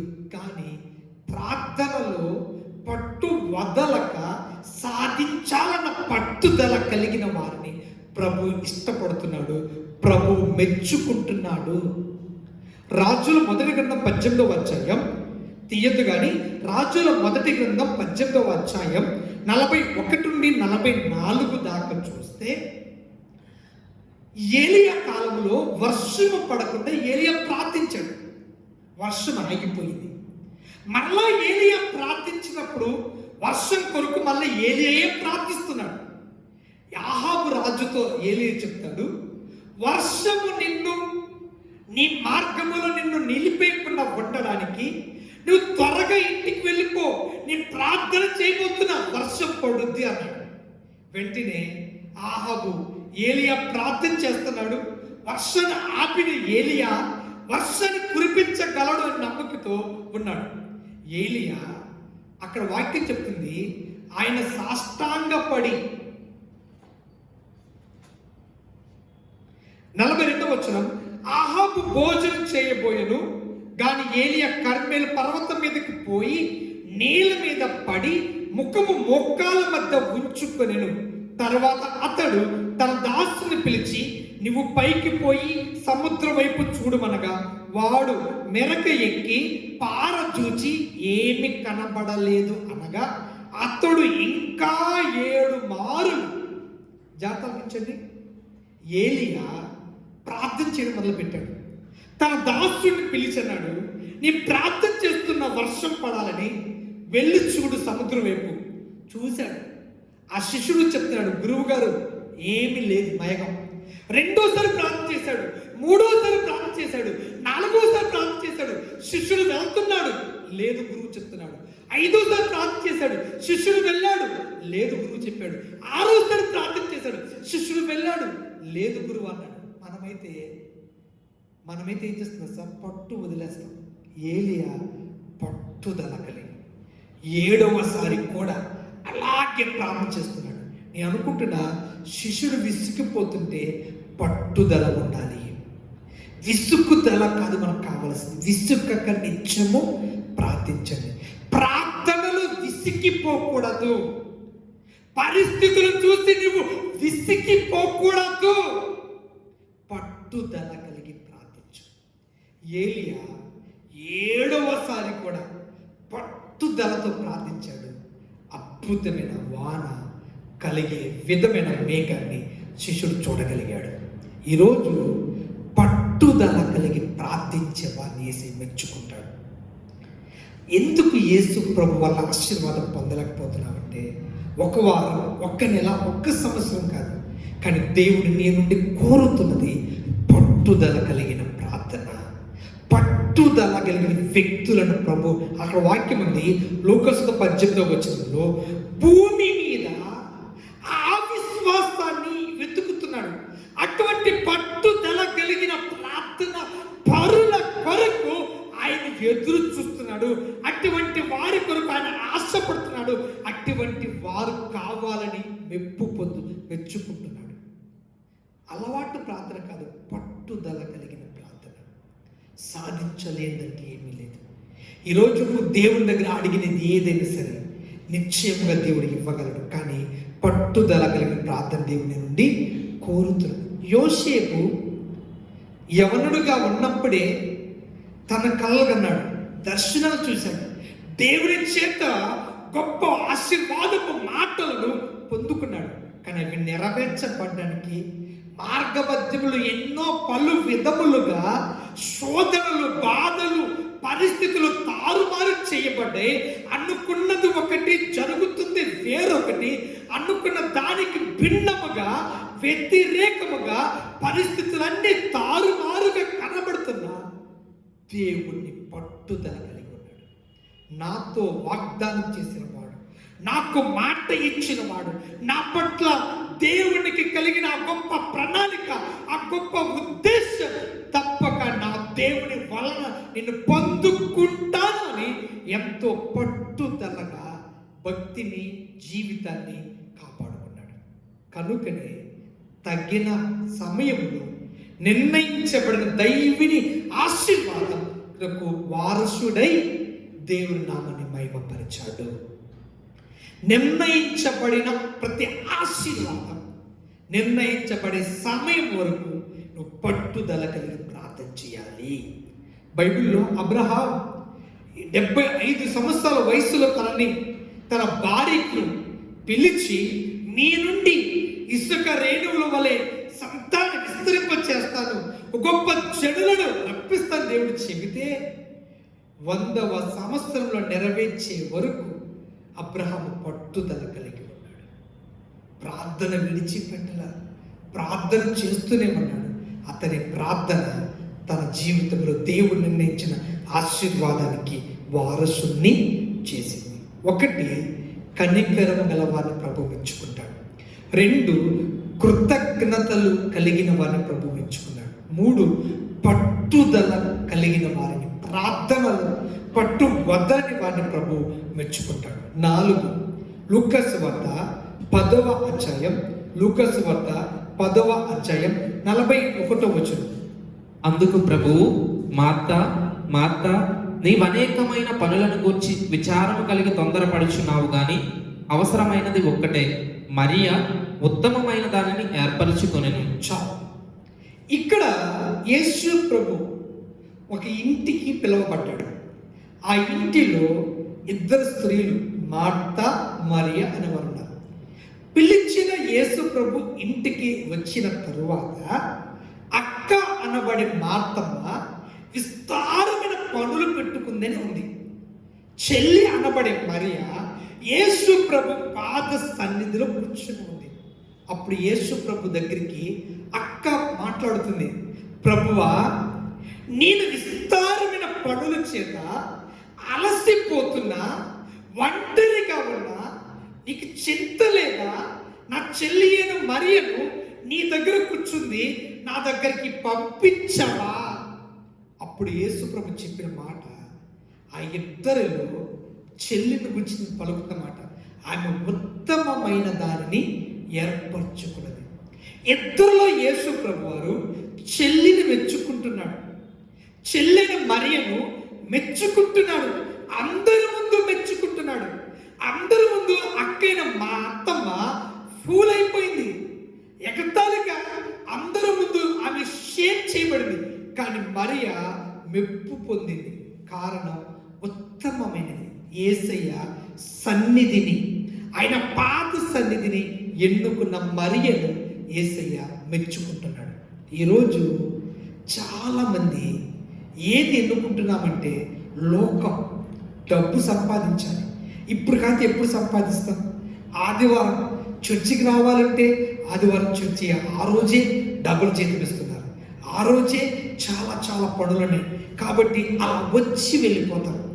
ఉత్తమమైనది, శ్రేష్టమైనది, అవసరమైనది, దేవుడు మెచ్చుకునేది ఆయన సన్నిధిలో గడపడం. ఈరోజు ఎంతమంది ఏ విషయంలో లోకములోన దేవునికి ఎక్కువ సమయిస్తున్నారా? దావీదు అంటాడు, నేను ఒక వరం అడిగి తిని ప్రతి దినం ఆయన సన్నిధిలో గడపడానికి దేవుణ్ణి వరం అడుగుతున్నాడు. నిత్యము నీ సన్నిధిని చేరినట్లుగా, నీ సన్నిధి అంత గొప్ప పెన్నిది ప్రభు అని మరియ ఎన్నుకున్నది. ఈరోజు నీవు ఏది ఎన్నుకుంటున్నావు? లోకము, దేవుని సన్నిధి, ఈ రెండింటిలో దేనికి నువ్వు ప్రయార్థిస్తున్నావు? చాలామంది గృహ కోటికలు పెట్టించుకుంటారు, కృతజ్ఞత ఆరాధనలు ఇంటి దగ్గర ఏర్పరచుకుంటారు. సంఘాన్ని పాస్టర్ గారి కుటుంబంతో రండి అంటారు, అందరూ వస్తారు. ఆరాధన ప్రారంభించిన సమయంలో ఏ కుటుంబం అయితే ఆరాధన పెట్టించుకున్నారో ఆ కుటుంబము చాలా పనుల మీద తిరుగుతూ ఉంటారు. వచ్చిన దైవజనుల కుటుంబం సంఘంతో ప్రార్థన జరిపిస్తూ ఉన్నారు. లాస్ట్లో వస్తారు, సాక్ష్యాలు పిలిస్తే ఉండండి పాస్టర్ గారు, పలహారం తేడానికి వెళ్ళామంటారు. అంటే ఆరాధన సమయానికి నిర్ణయించి ఆరాధనలో కూర్చోకుండా విస్తారమైన పనులు పెట్టుకుంటున్నారు. ఇది సరి అయిన క్రమము కాదు, ఉత్తమమైనది. నీవు ఒకవేళ నీ ఇంటిలో ఒక ఆరాధన నిర్ణయించుకున్నావా, ఏర్పరచుకున్నావా, దాని సమయానికి ముందుగా అవసరమైన సమస్తాన్ని సిద్ధం చేసుకొని దైవజనులు సంఘము రాక మునిపే సిద్ధపాటుతో నీవు దేవుని సన్నిధి కొరకు ఎదురు చూస్తూ ఉండాలి. ఆరంభించే ప్రార్థన మొదలు చివరి ఆశీర్వాద ప్రార్థన వరకు ఏకీభవించి ఆయన దేవుని పరిశుద్ధ సన్నిధిలో నిలిచి కుటుంబంతో ఆరాధించినప్పుడే అది దేవునికి అంగీకార యోగ్యమైన ఆరాధన. ఏది ఎన్నుకుంటున్నాడు? లోకమా, ఆయన సన్నిధి? బైబిల్ చెప్తుంది మత్తయి సువార్త 15వ అధ్యాయం 9వ వచనం, మత్తయి సువార్త 15వ అధ్యాయం 9వ వచనంలో, వారు నన్ను వ్యర్థముగా ఆరాధిస్తున్నారు, వారు నన్ను వ్యర్థముగా ఆరాధిస్తున్నారు. చాలా మంది ఆరాధిస్తున్నాం అనుకుంటున్నారు, కానీ దేవుడు కోరిన, దేవుడు మెచ్చి మెచ్చిన దేవునికి ఇష్టమైన ప్రీతికరమైన ఆరాధన మరియలాగా చేయలేకపోతున్నారు. మార్తమ్మలాగా పనులు పెట్టుకుంటున్నారు. బైబిల్ చెప్తుంది, యెషయా గ్రంథం 58వ అధ్యాయం 13-14 వచనం ఇలా ఉంది. నా విశ్రాంతి దినమున వ్యాపారము చెయ్యకుండా నాకు ప్రతిష్ఠితమైన దినమనియు నీవు ఊరకుండిన ఎడల విశ్రాంతి దినము మనోహరమైనదనియు యెహోవాకు ప్రతిష్ఠిత దినమనియు ఘనమైనదనియు అనుకొని దానిని ఘనముగా ఆచరించిన ఎడల, నీకిష్టమైన పనులు చేయకయు వ్యాపారము చేయకయు లోకవార్తలు చెప్పుకొనకయు ఉండిన ఎడల నువ్వు యెహోవా యందు ఆనందిస్తావు. దేశం యొక్క ఉన్నత స్థలముల మీద నేను ఎక్కించెదను. మార్తమ్మ మరియ ఇద్దరు దేవుణ్ణి ఆహ్వానించారు. మార్తలాగా కాకుండా మరియలాగా ఆరాధించేవారు దేవునికి ఇష్టలు, దేవుడు మెచ్చుకునేవారు. మరియ పనుల కంటే ఆహారము కంటే దేవుని సన్నిధికి ప్రయాణించు. లోకానుసారమైన ఆచారాల కంటే అలవాటుల కంటే కోరికలు ఇష్టాలు కంటే పేరు ప్రఖ్యాతి కంటే దేవుని సన్నిధి గొప్ప భాగ్యంగా ఎంచుకుంది. ఈరోజు ప్రభుదినం ఆదివారం దేవుని మందిరానికి వచ్చి ఆరాధిస్తున్న నీవు ఎలా ఆరాధిస్తున్నావు? మార్తలాగా పనులు పెట్టుకొని టైం ఉదయం 7 గంటలకి ఆరాధన అంటే 7:30, 8, 8:30కి అప్పటి వరకు నీకున్న కొన్ని పనులు పూర్తి చేసుకొని లాస్ట్లో అరగంట ముందు గంట ముందు వచ్చి ఆరాధిస్తున్నావా? ఆరాధన అది దేవునికి మెచ్చుకునే ఆరాధన కాదు. వచ్చినది ప్రారంభించినది మొదలు, ప్రారంభ ప్రార్థన మొదలు ఆశీర్వాదపు ప్రార్థన వరకు కూర్చొని ఆయన సన్నిధిలో ఆరాధించడం, ఆయన మాట కొరకు బ్రతికించే ఆ వాక్కు కొరకు, బ్రతకాలనిపించే ఆ మాట కొరకు, బ్రతుకు పట్ల ఆశని పుట్టించే ఆ జీవ జల దారాలు పడుతున్న ఆ జీవపు మాటల కొరకు దేవుని దగ్గర కనిపెట్టుకుని ఉండడం, అది దేవునికి ఇష్టమైన ఆరాధన. మరియ చేసిన ఆరాధన దేవుడు మెచ్చుకుంటున్నాడు. అందుకే మనం చదువుకు లేఖనం ఉంది, ఎలా మనం ఆరాధించాలి తెలుసా? నా విశ్రాంతి దినమున వ్యాపారం చేయకుండా నాకు ప్రతిష్ఠితమైన దినమని నీవు ఊరకుండిన ఎడల, విశ్రాంతి దినము మనోహరమైనదని, యెహోవాకు ప్రతిష్ఠిత దినమనియు ఘనమైనది. ప్రభుని ఆరాధించడం ఘనమైనది, ఘనముగా. బైబిల్లో వివాహము అన్ని విషయంలో ఘనమైనది. ఆ తర్వాత ప్రభు దినము ఘనమైనది.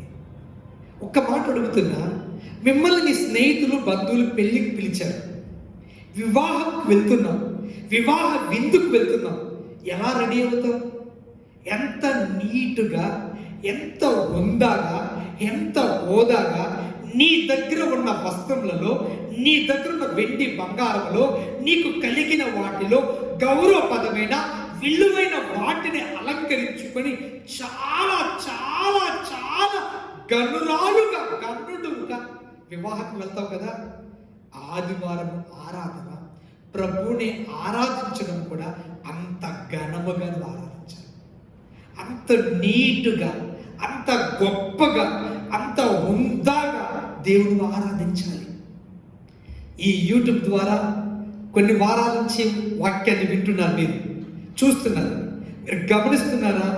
నేను కానీ నాతో పాటు ఉన్న టీము కానీ స్టేజీ మీద నిలబడి ప్రభుని ఆరాధిస్తున్నప్పుడు మేము ధరించే వస్త్రములు కానీ, మేము కలిగి ఉన్న మా యొక్క తల మందుకుని అరిపాద వరకు, ఎందుకంటే మేము ఏదో పెద్ద చదువులు చదువుకున్నామని చూపించడానికి కాదు, మా దగ్గర ఏదో గొప్పగా ఉన్నాయని చూపించదు కాదు.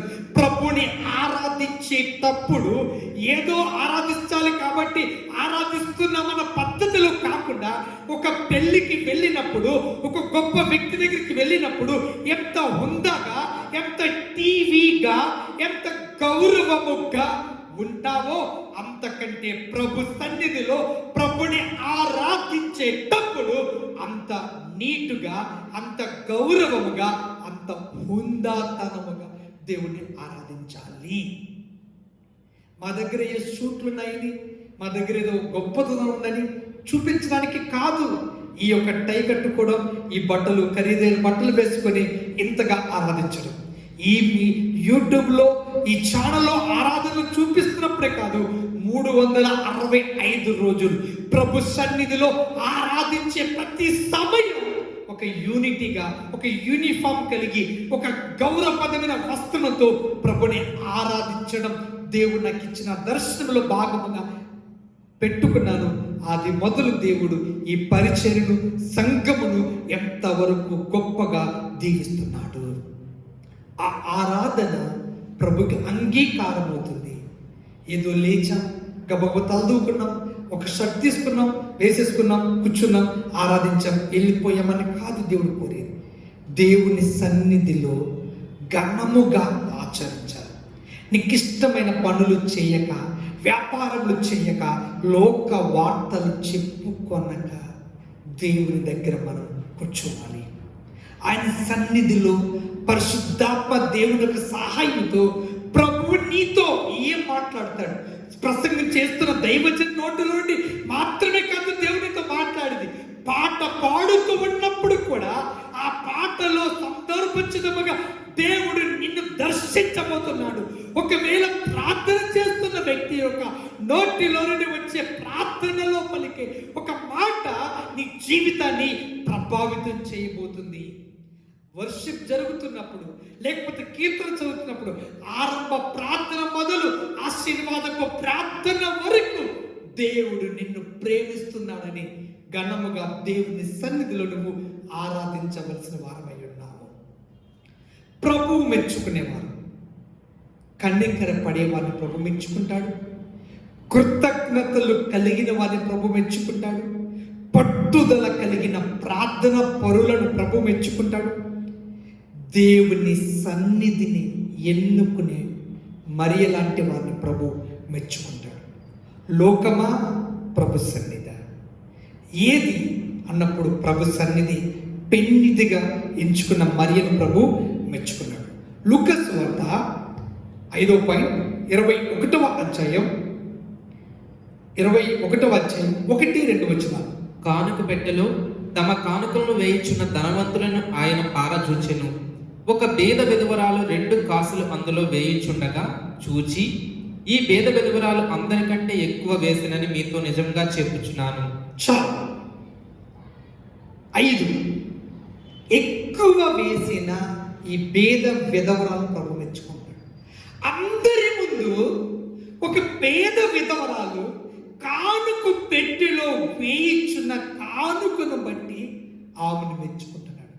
బైబిల్ చెప్తుంది, ఇచ్చుట ఇవ్వుడి మీకు ఇవ్వబడను. అందరికంటే ఎక్కువగా నిశక్తికి మించి దేవుని కొరకు ఇవ్వడం నేర్చుకో. ఇచ్చుట దేవుడు తప్పక మెచ్చుకునే గుణం. దేవునికి ఇప్పుడు చాలామంది అంటారు, దేవునికి అవసరం ఏముంది, నేను ఇవ్వకపోయినా పర్వాలేదు అనుకుంటాం. కానీ దేవుడు అక్కడ క్లియర్గా యేసు ప్రభు వారు శరీరధారిగా ఉన్నప్పుడు కానుకలు వేయించున్న సమయంలో అందరి వైపు తేరు చూసి ఆమెకు కలిగినది ఒక పేద విధవరాలే, కానీ అందరికంటే ఎక్కువ దేవునికి ఇచ్చే వారిని కూడా ప్రభు మెచ్చుకుంటాడు. ఎక్కువగా ఇచ్చిన వారిని ప్రభు మెచ్చుకుంటాని వాక్యము చెప్పబడుతుంది. అందుకే బైబిల్ చెప్తుంది, మలకీ గ్రంథం 3వ అధ్యాయం 10వ వచనంలో, నా మందిరములో ఆహారం ఉండినట్లు 10వ భాగమంతయు మీరు నా మందిరపు నిధిలోనికి తీసుకొని రండి. దీన్ని చేసి మీరు నన్ను శోధించిన ఎడల నేను ఆకాశపు వాక్యములు విప్పి పట్టజానంత విస్తారముగా దీవెనలు కుమ్మరిస్తా. దీవెనలు కుమ్మరిస్తా. నిన్ను దీవించడానికి ప్రభు అడుగుతున్నాడు.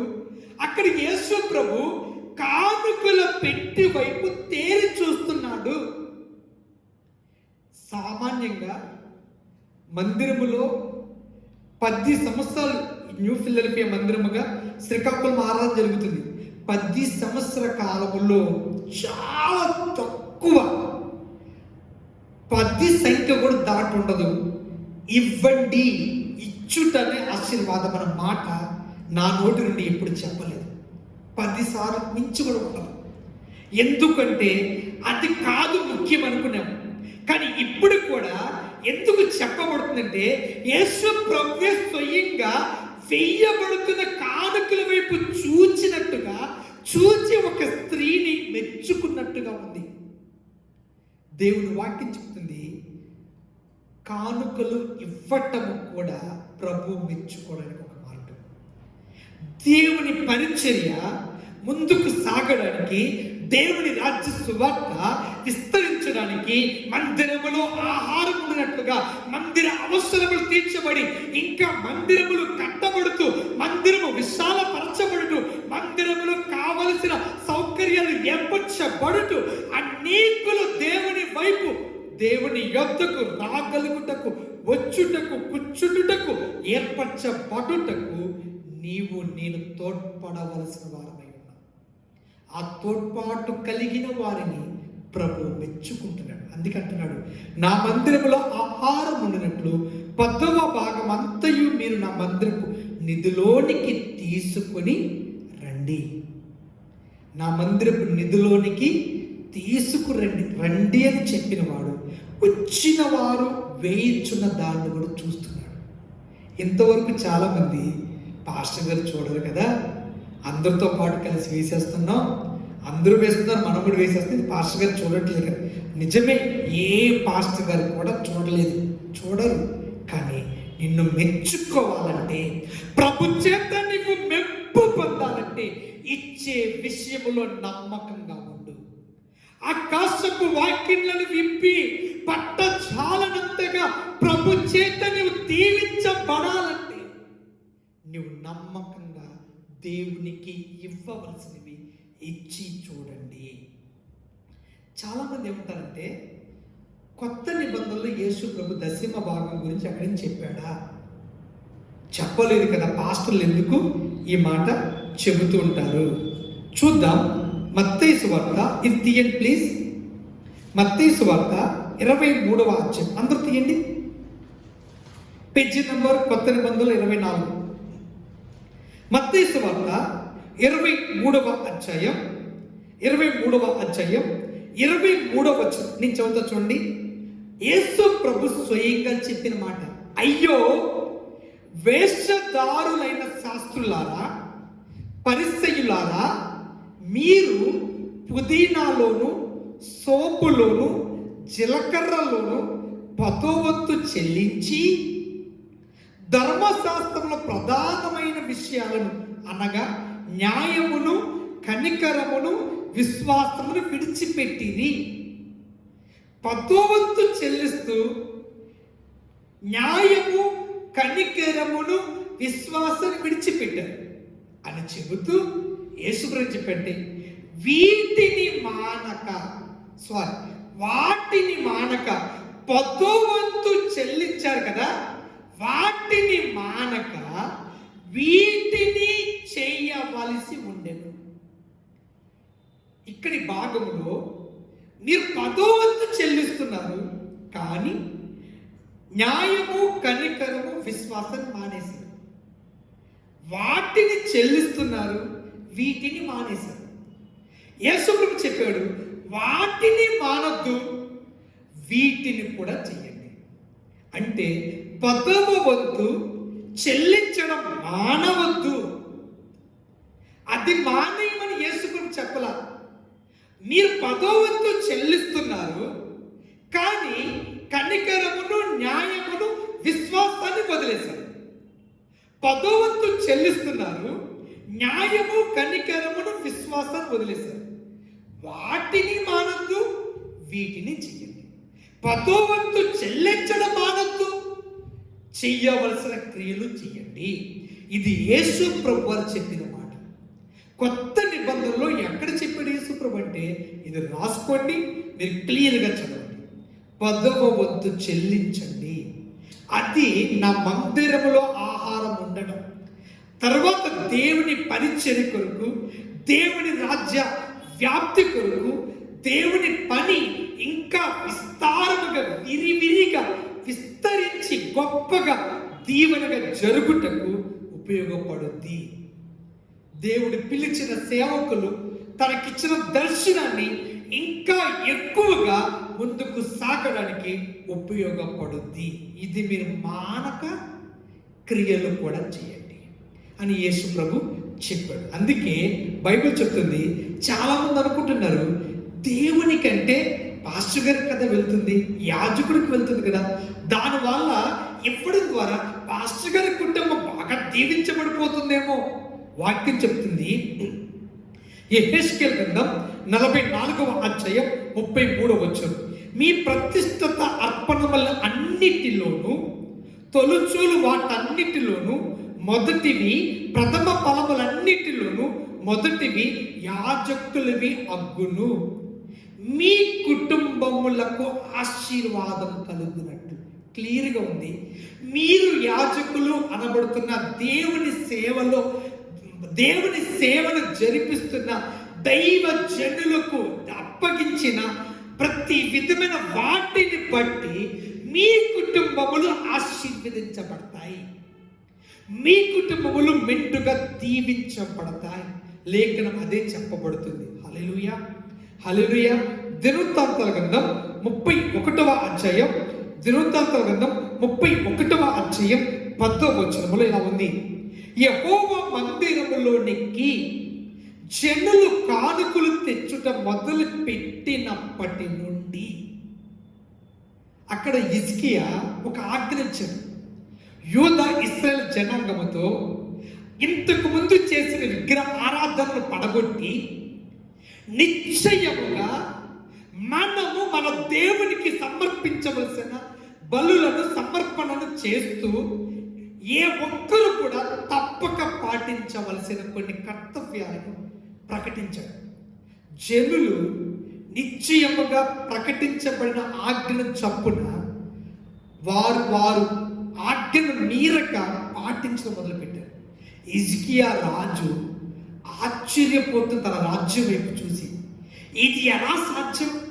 మన రాజ్యములో ఇంత సిరి సంపదలు ప్రతి ఇంట కుప్పలు కుప్పలుగా సమృద్ధిగా ఉండడానికి ఎలా సాధ్యమయ్యింది అని ఎంక్వైరీ చేసి దైవజనుడు అడిగినప్పుడు ఆ దైవజనుడు చెప్తున్న మాట, యెహోవా మందిరములోనికి జనులు కానుకలు తెచ్చుట మొదలు పెట్టినప్పటి నుండి మేము సమృద్ధిగా భోజనం చేసిన ఇంకా చాలా మిగిలిపోతుంది. యెహోవా తన జనులను ఆశీర్వదించినందున ఇంత గొప్ప రాశి మిగిలింది. యెహోవా యేసయ్య తన జనులను ఆశీర్వదించాడు. హిజ్కియా ఆజ్ఞ పాటించడం మొదలుపెట్టారు. దేవునికి ఇవ్వవలసిన వాటిలో ఏ ఒక్కరు తప్పిపోకుండా నిశ్చయముగా ఇవ్వడం మొదలు పెట్టారు. దేవుని ఆజ్ఞలు పాటించడం ప్రజలు మొదలు పెట్టారు. దేవుడు వారిని ఆశీర్వదించారు. ఇంత గొప్ప రాశి కుప్పలు మిగిలిపోయినంతగా దేవుడు తన రాజ్యాన్ని, తన రాజ్యంలో జనులను దేవుడు దీవించాడు. నీ మాట చెప్తున్నా, మీ ధనము కొరకు దైవజనుడు చెప్పడం కాదు, ఇచ్చుట మీ కుటుంబానికి ఆశీర్వాదం. ఈ లాక్డౌన్ కాలంలో నేను హౌస్ విజిటింగ్ చేసే సందర్భంలో పిలువబడినప్పుడు, వెళ్ళినప్పుడు, వారి గృహాల్లో చూచినప్పుడు 100కి చాలా మట్టుకు మాస్టర్ గారు దేవుని మహాకృప, దేవుడు మా కుటుంబంలో ఒక్కరోజు కూడా పస్తు పడుకోనివ్వలేదని చెప్పిన మనుషులు ఎక్కువ.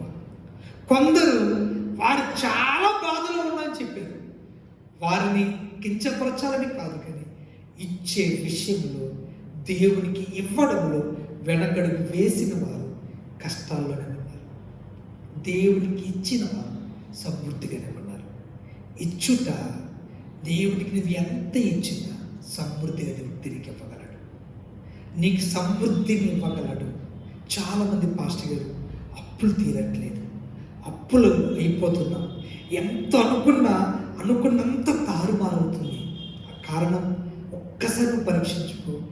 దేవునికి చెందినది నిశ్చయముగా దేవునికి ఇస్తున్నావా? బైబిల్ చెప్తుంది, సామెతలు 3వ అధ్యాయం 9-10 వచనములో, నీ రాబడి అంతటిలో ప్రథమ ఫలమును నీ ఆస్తిలో భాగము ఇచ్చి యెహోవాను ఘనపరచు, ఆయనకు ఘనతను కలిగించు, ఆయన నామానికి ఘనము కలుగునట్లుగా ఆయన పరిచర్య ఘనముగా జరగడానికి నీ కర్తవ్యం దేవుడు నీకు ఇచ్చిన దాడిలో దేవుని భాగాన్ని దేవునికి ఇచ్చి ఘనపరచు చూడు. అప్పుడు నీ కొట్లలో ధాన్యం సమృద్ధిగా ఉండడు, నీ గానుగల నుండి కొత్త ద్రాక్షారసం పైకి పొరలి పారును. కొత్త వాటితో, శ్రేష్టమైన వాటితో, ఉన్నతమైన ఆశీర్వాదాలు నీ జీవితంలో పొందుకోవాలంటే దేవుని మాటను పాటించుచు. ఇక్కడ యేసు ప్రభు కానుక పెట్టి వైపు చూస్తున్నాడు. పాస్టర్ గారు చూడకపోవచ్చు, నువ్వు గుప్పులు విప్పి వేచున్న కానుక, కానీ దేవుని కన్నులు చూస్తున్నాయి. ప్రభు మెచ్చుకునే విధముగా నువ్వు గుప్పులు విప్పగలుగుతున్నావా, బిగబెడుతున్నావా? దేవునికి నీ గుప్పిలి వైపు చూచి, నువ్వు విప్పుతున్న గుప్పిలను చూచి ప్రభువు నిన్ను దీవించినందుకు ఇంకా దీవిస్తే నా కుమారుడు నా కుమార్తె ఇంకా మిన్నగా గుప్పిలు విప్పుతారని ప్రభు మెచ్చుకునే చేతుల నీ చేతులు ప్రభు చూచి ఎందుకు నేను దీవిస్తున్నానని సొనుగుతున్న విధముగా నీ గుప్పిలు ఉన్నాయా? నిన్ను నువ్వు పరీక్షించుకో. 1, కన్నికరమ గలవాడిని దేవుడు మెచ్చుకున్నాడు, కృతజ్ఞత గలవాడిని ప్రభు మెచ్చుకున్నాడు, పట్టుదల గలవాడిని ప్రభు మెచ్చుకున్నాడు, ఉత్తమమైన దాన్ని ఎన్నుకున్న మరియను ప్రభు మెచ్చుకున్నాడు. గుప్పిలి విప్పినప్పుడు ఎక్కువగా దేవుని నామానికి పరిచర్యకు ఆశతో తృష్ణతో నిలబడుతున్న వ్యక్తిని దేవుడు మెచ్చుకున్నాడు. 6 మత్తయి సువార్త 15వ అధ్యాయం, మత్తయి సువార్త 15:28 వచనం. అందుకు యేసు, అమ్మా, నీ విశ్వాసము గొప్పది, నీవు కోరినట్టే నీకు అవును గాక అని ఆమెతో చెప్పాను. ఇక్కడ ఒక స్త్రీని ప్రభు మెచ్చుకుంటున్నాడు. యేసు ప్రభు తన శిష్యులతో తన పనిలో వెళుతున్నారు. ఒక స్త్రీ యేసు ప్రభు వెనకాతలు వచ్చింది, ప్రభుని పిలుస్తుంది, ప్రాధేయపడుతుంది తన కుమార్తె బాగుపడాలని. యేసు ప్రభు అన్నాడు, అమ్మా వెళ్ళిపో అన్నాడు. ఆమె అయినా వెళ్ళిపోవట్లేదు. యేసు ప్రభు శిష్యులు, ప్రభు వెళ్ళిపోవట్లేదు. అప్పుడు యేసు ప్రభు ఆమెతో ఒక మాట చెప్పాడు, అమ్మా, పిల్లల రొట్టె కుక్క పిల్లలకు వేయటం యుక్తమా? అంటే నీవు కుక్కవి, నీ పిల్లలు కుక్క పిల్ల, నీదిచ్చే ఆశీర్వాదం కుక్క పిల్లలకి ఇయ్యను అన్నాడు. వెంటనే మనమైతే నన్ను కుక్క అంటావా? అక్కడ ఉంది కనానీయురాలు అని. మార్కు సువార్త 7వ అధ్యాయంలో గ్రీసు దేశస్తురాలు అంటే గొప్ప జ్ఞానం కలిగిన వ్యక్తి, బాగా చదువుకున్న వ్యక్తి ఉంటుంది. అంతటి చదువు కలిగిన వ్యక్తి తన కూతురు కోసం ఏసీ దగ్గరికి వస్తే ఏసయ్య కుక్కతో పోలిస్తే మనమైతే ఉంటాం, వెంటనే రోషం వచ్చింది. తినడానికి తిండి కింద ఉండవు, కానీ రోషం కింద మన ఎవరికి తక్కువ ఉండదు. వెంటనే రోషం తెచ్చుకుంటాం. కానీ అక్కడ ఆమె, అవును ప్రభా, కుక్క పిల్లలు కూడా యజమాని బల్లల మీద నుండి పడు రొట్టె ముక్కలు తిని బ్రతకును కదా, నేను తగ్గించుకుంటాను ప్రభా.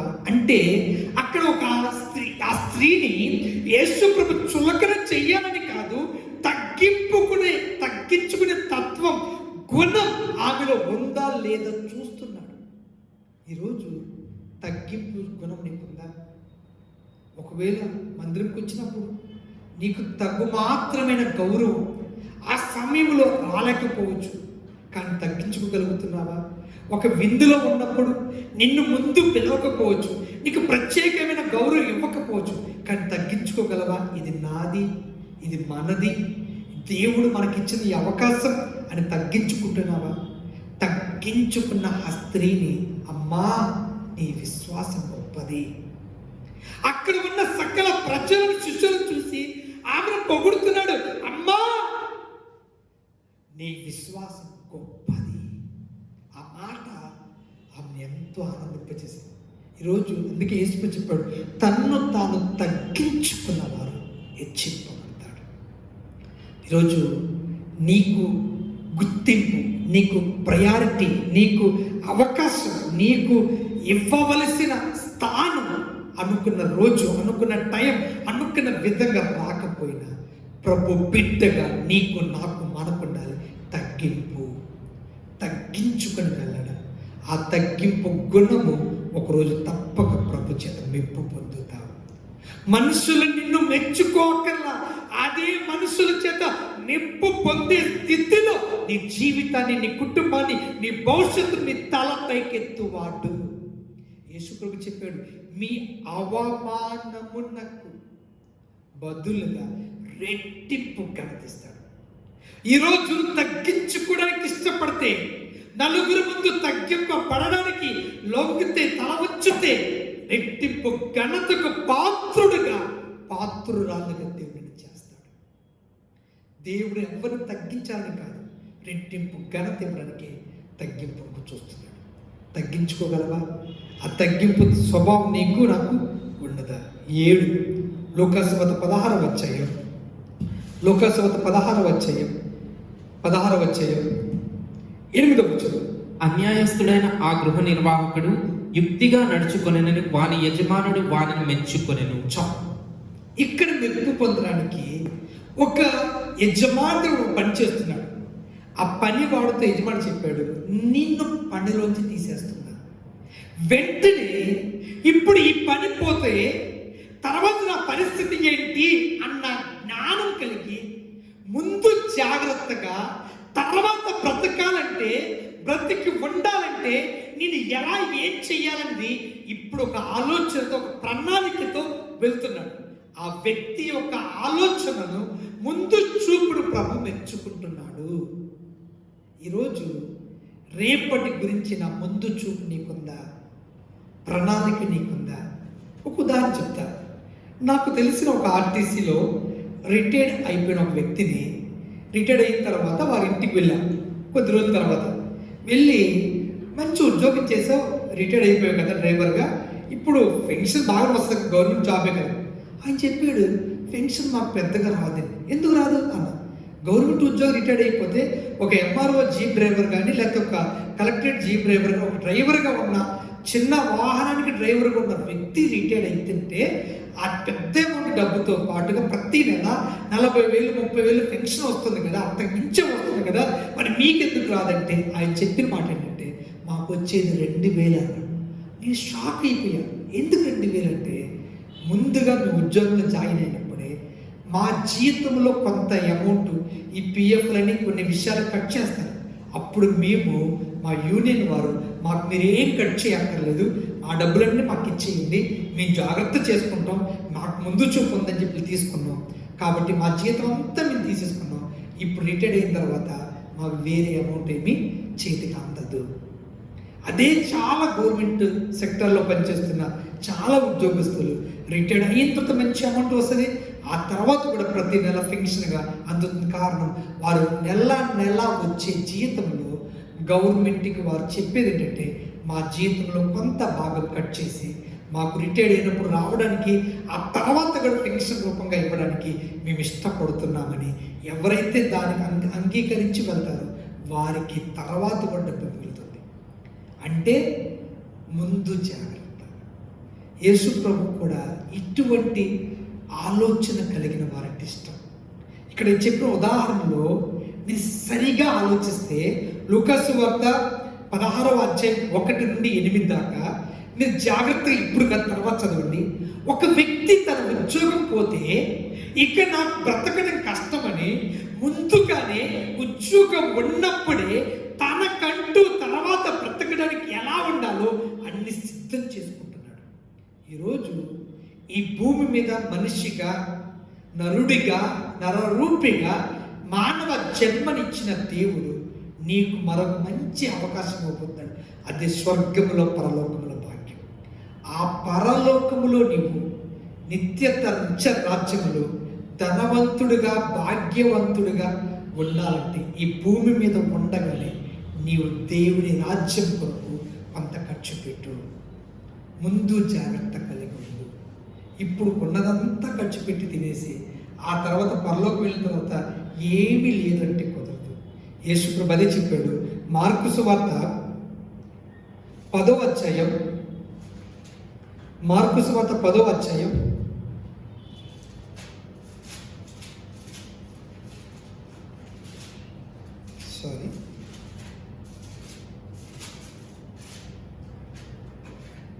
మార్కు సువార్త 10వ అధ్యాయంలో యేసు ప్రభుకు ఉపమానించి, యేసు ప్రభు ఒక వ్యక్తి వచ్చినప్పుడు 10వ అధ్యాయం 21వ వచనం, యేసు అతన్ని చూచి అతన్ని ప్రేమించి నీకు ఒకటి కొదువుగా ఉన్నది, నీకు ఒకటి కొదువు, నీ వెళ్ళి నీకు కలిగినదివన్నీ అమ్మి బీదలకించి పరలోకమందు నీకు ధనము కలుగును.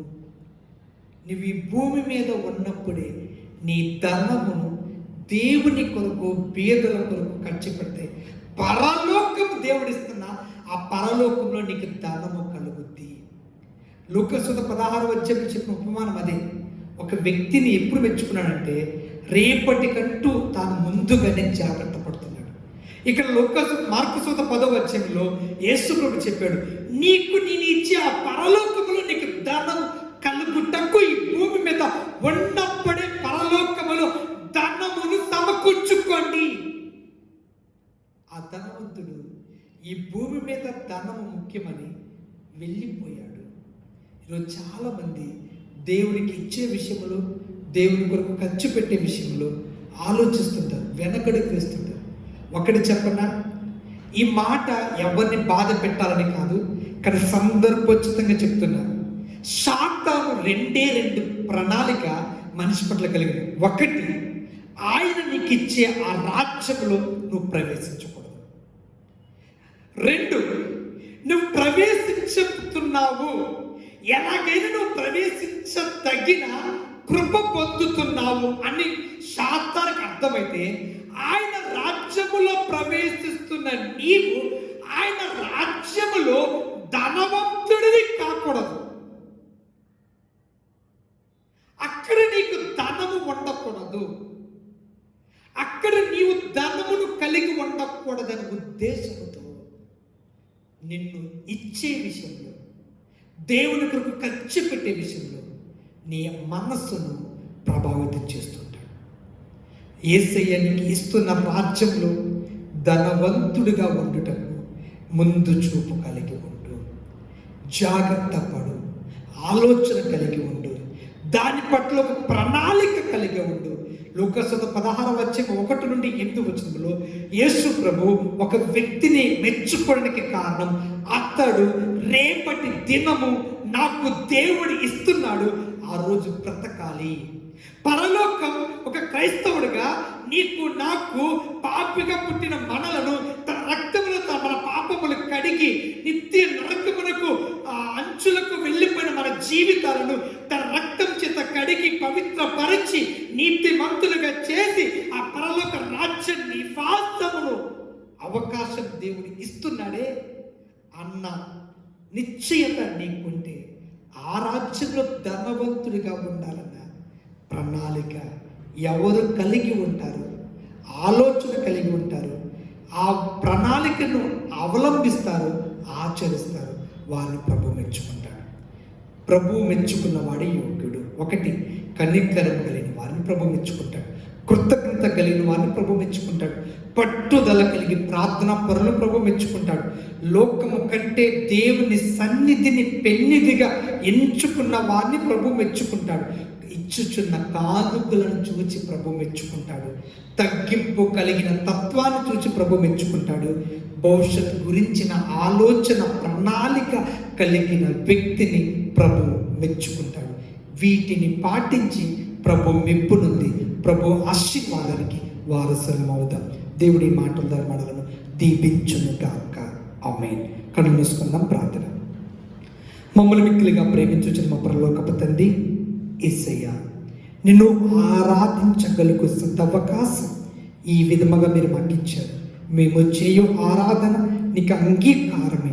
నిత్యముగా నీ చేత మెప్పు నొందిన వారముగా నాలో మాలో ప్రతి ఒక్కరూ జీవించి నీ మెప్పు పొంది నీ ఆశీర్వాదానికి వారసులు మగ్గునట్లుగా దీవించమని యేసు ప్రభు పేరిట అడిగి వేడుకొనుచున్నాము తండ్రి. ఆమేన్.